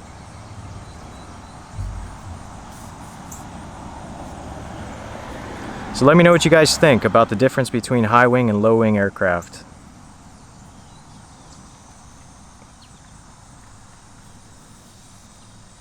So we are almost done. This is the very last pass on our knot. And I do like those colors, black and white.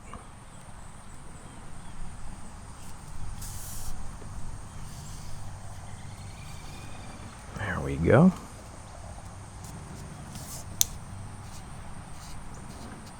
At this point, you see how the emblem is kind of starting to close up. I'm just taking my finger and pushing the edges of those bites to the side. We have the option of doing that before we wax the whip. After we wax the whip, this knot will become constricted, and doing this is a lot harder, so make sure you do it before you wax the whip. And we are descending here, completing the final pass of our 2-pass 7x6 Turk's head knot. Go under these two.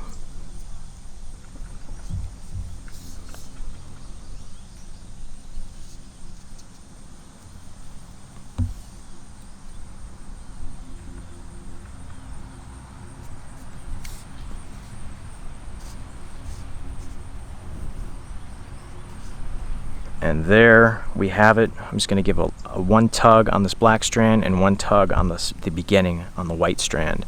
And there we have it, a completed 2-pass, kind of a lightning pattern Turk's head knot on our whip. I'm going to snip the black strand. I'm going to snip the white strand. Grab my lighter that fell on the ground and just give these a little snip and a melt. Push that in. We'll also hit this yellow. Excuse me, my white strand. I said yellow because if you hold the lighter on a white strand for too long, it will put on this very nasty yellow color. So just try to keep the melting brief on the white strands. And there we have it. At this juncture, it's time to take this knot into the garage, give this thing a roll, and we will be ready for our final stage. So this is something semi-new that I have been doing. I'll take the knot like this and I'll just roll the edges on the edge of a table, or in this case my workbench. And what that does is it folds those bites over the edge of the knot and just kind of puts them into place. And now I can just kind of hand roll the knot itself on the workbench. That. Examining the tops, you can see it closed up a little bit when we rolled it. That's okay, just repeat that process of just spreading those bites with my hand like that. Thumb. Push out.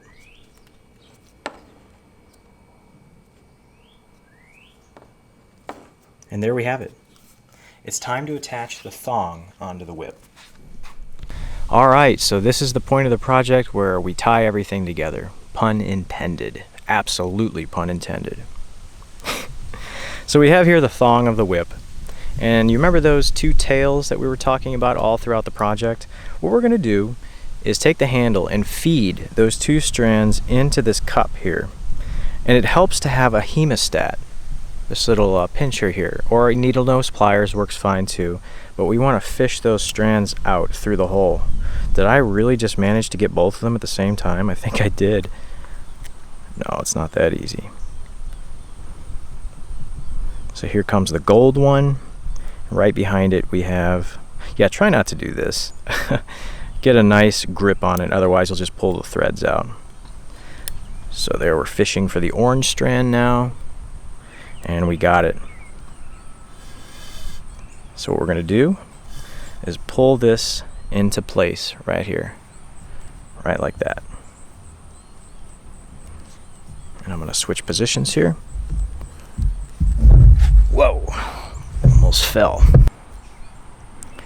So what I'm doing here at this point is I'm taking these two strands and I'm pulling them very tightly like this because we want the whip to sit in the cup nice and tight. Once we have those two strands coming through, we want to pick one strand to always be on the surface pointing this way. So it doesn't really matter, especially if you have two strands that are the same color. But I'm always going to, when I wrap, try to keep this gold strand on the top. Kind of wants to be in that position to begin with, so we'll let it do what it wants. You can let these strands get mixed up, but it looks better. It looks better if you keep them oriented the same way throughout our grapevine hitch. So what I'm going to do is take this, push it into the cup, give these a nice tug like that, and this is where we can begin the grapevine hitch.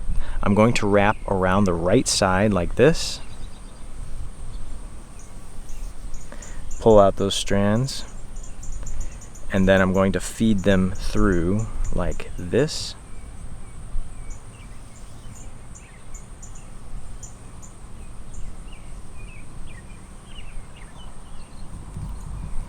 Now we want the first one to be nice and tight, so push this with your hand, push the whip into the cup when you tighten this first hitch.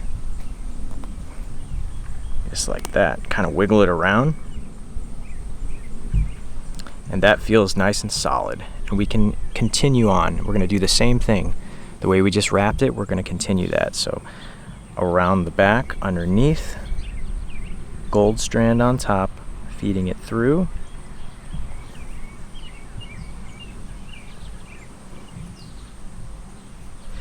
You can see that looks nice.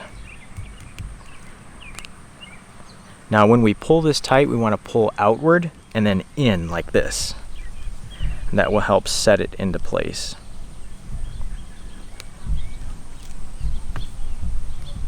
And I'm going to continue doing this.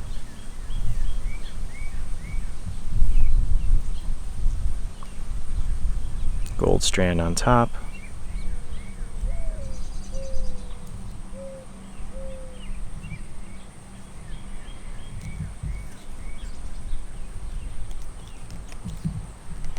Pull out and in, locking it into place.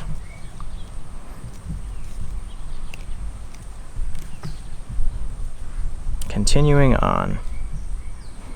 I'm not great at the grapevine hitch, guys. I'm not great at it. Not trying to hide anything here. I will let you know that I am not great at this.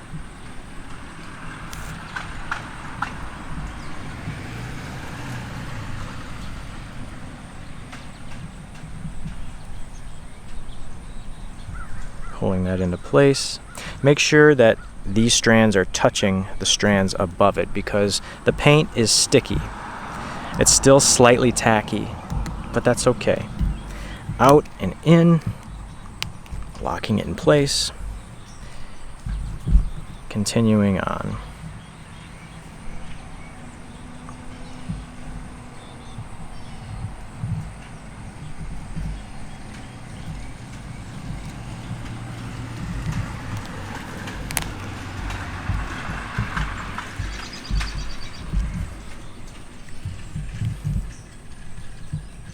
See how you can see the handle through there, through the edges?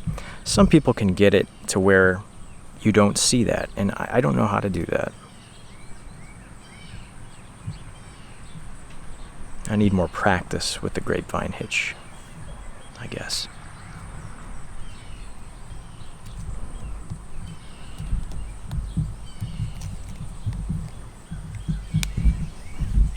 And you can see, they call it a grapevine hitch because it spirals around the handle.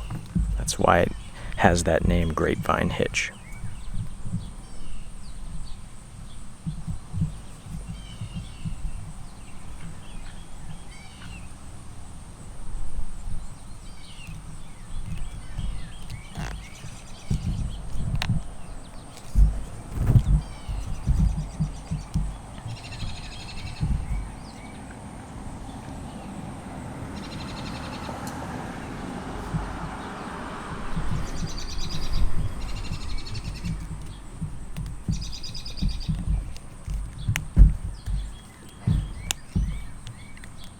And this will be the last hitch, right here. Going through there. I got these twisted. I'm gonna have to reset that one.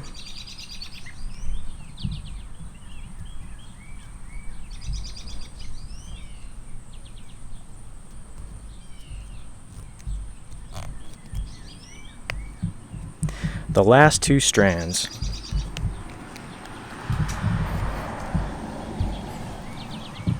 And there we have our grapevine hitch. And what I'm going to do is I'm going to take a pair of scissors and snip off the remaining strands about 1/2 inch. Actually, we'll go a little bit closer to the handle. We're just going to give these a snip and a melt. And they're held in place by the previous wrap of the grapevine hitching. You see that? Lighter's coming out of the pocket. Give these a little melt. And we'll press them in to the remainder of the grapevine hitch. And there we have it. At this point, it's time to wax this whip and it will be finished. Okay, it's time to wax our Performance Hybrid whip. Now I have here, this is a slow roaster and it's filled with normal paraffin wax. There's nothing special about it. It's paraffin wax. You can get that in a link in the description. The wax temperature is 220 degrees Fahrenheit. I find that is the best temperature to wax the whips. It gives me the best results. So we're going to take the whip, we're going to stick it in the wax and fully submerge it into the wax. And we're going to let it sit in here for about, I like about 3 minutes. A lot of people will wax whips at about 180 degrees Fahrenheit. And that works fine. It's just the higher temperatures allow the wax to be more viscous, and it seems to creep into those little crevices throughout the whip and inside the whip more easily because the wax is hotter and it's more viscous. It's more liquidy. So that's why I choose 220 degrees Fahrenheit. You can hear all those little bubbles coming out. At this point, I'll tell a little story.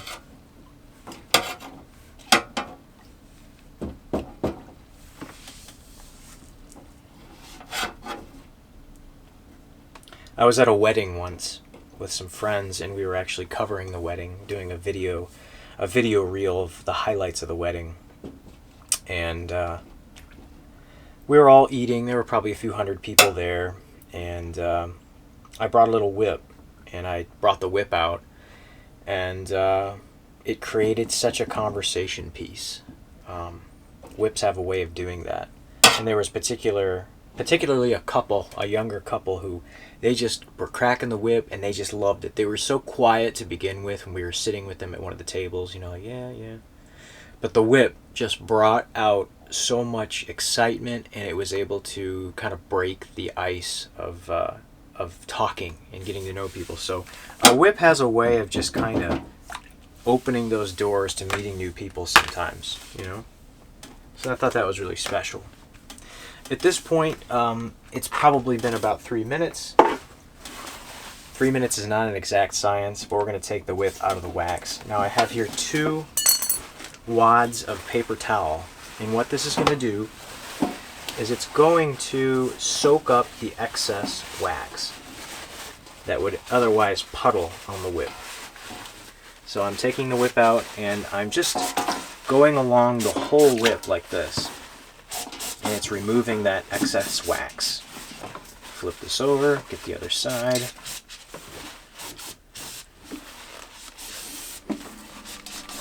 All the way down. Down to the fall hitch, the fall itself. And now we can lay this thing out on the floor to dry. And we'll do that right here. Just kind of stretch the whip out like this. Pull out any kinks or creases. And we will let it cool for the next 10-15 minutes. At that point, we'll be attaching a cracker onto this whip, and this thing is done. All right, this whip is ready to go, guys. I've just attached a cracker at the end. The whip is completely cooled from the wax. It's time to test it out.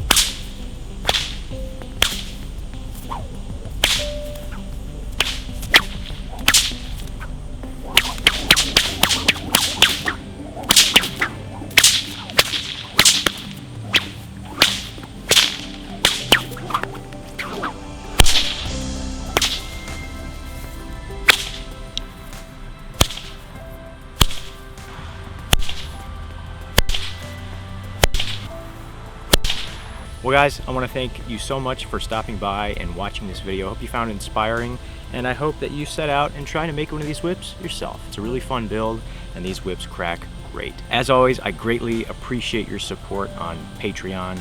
If you're unfamiliar with Patreon, it's a place where you can support channels of YouTube creators. These videos take quite a few hours to produce, so your support is always appreciated. There's a link in the description for the Patreon page. Video suggestions are always welcome in the comments, so if you have something you want to see, something further explained, please do let me know in the comments. Thank you guys, and I will see you all in the next one.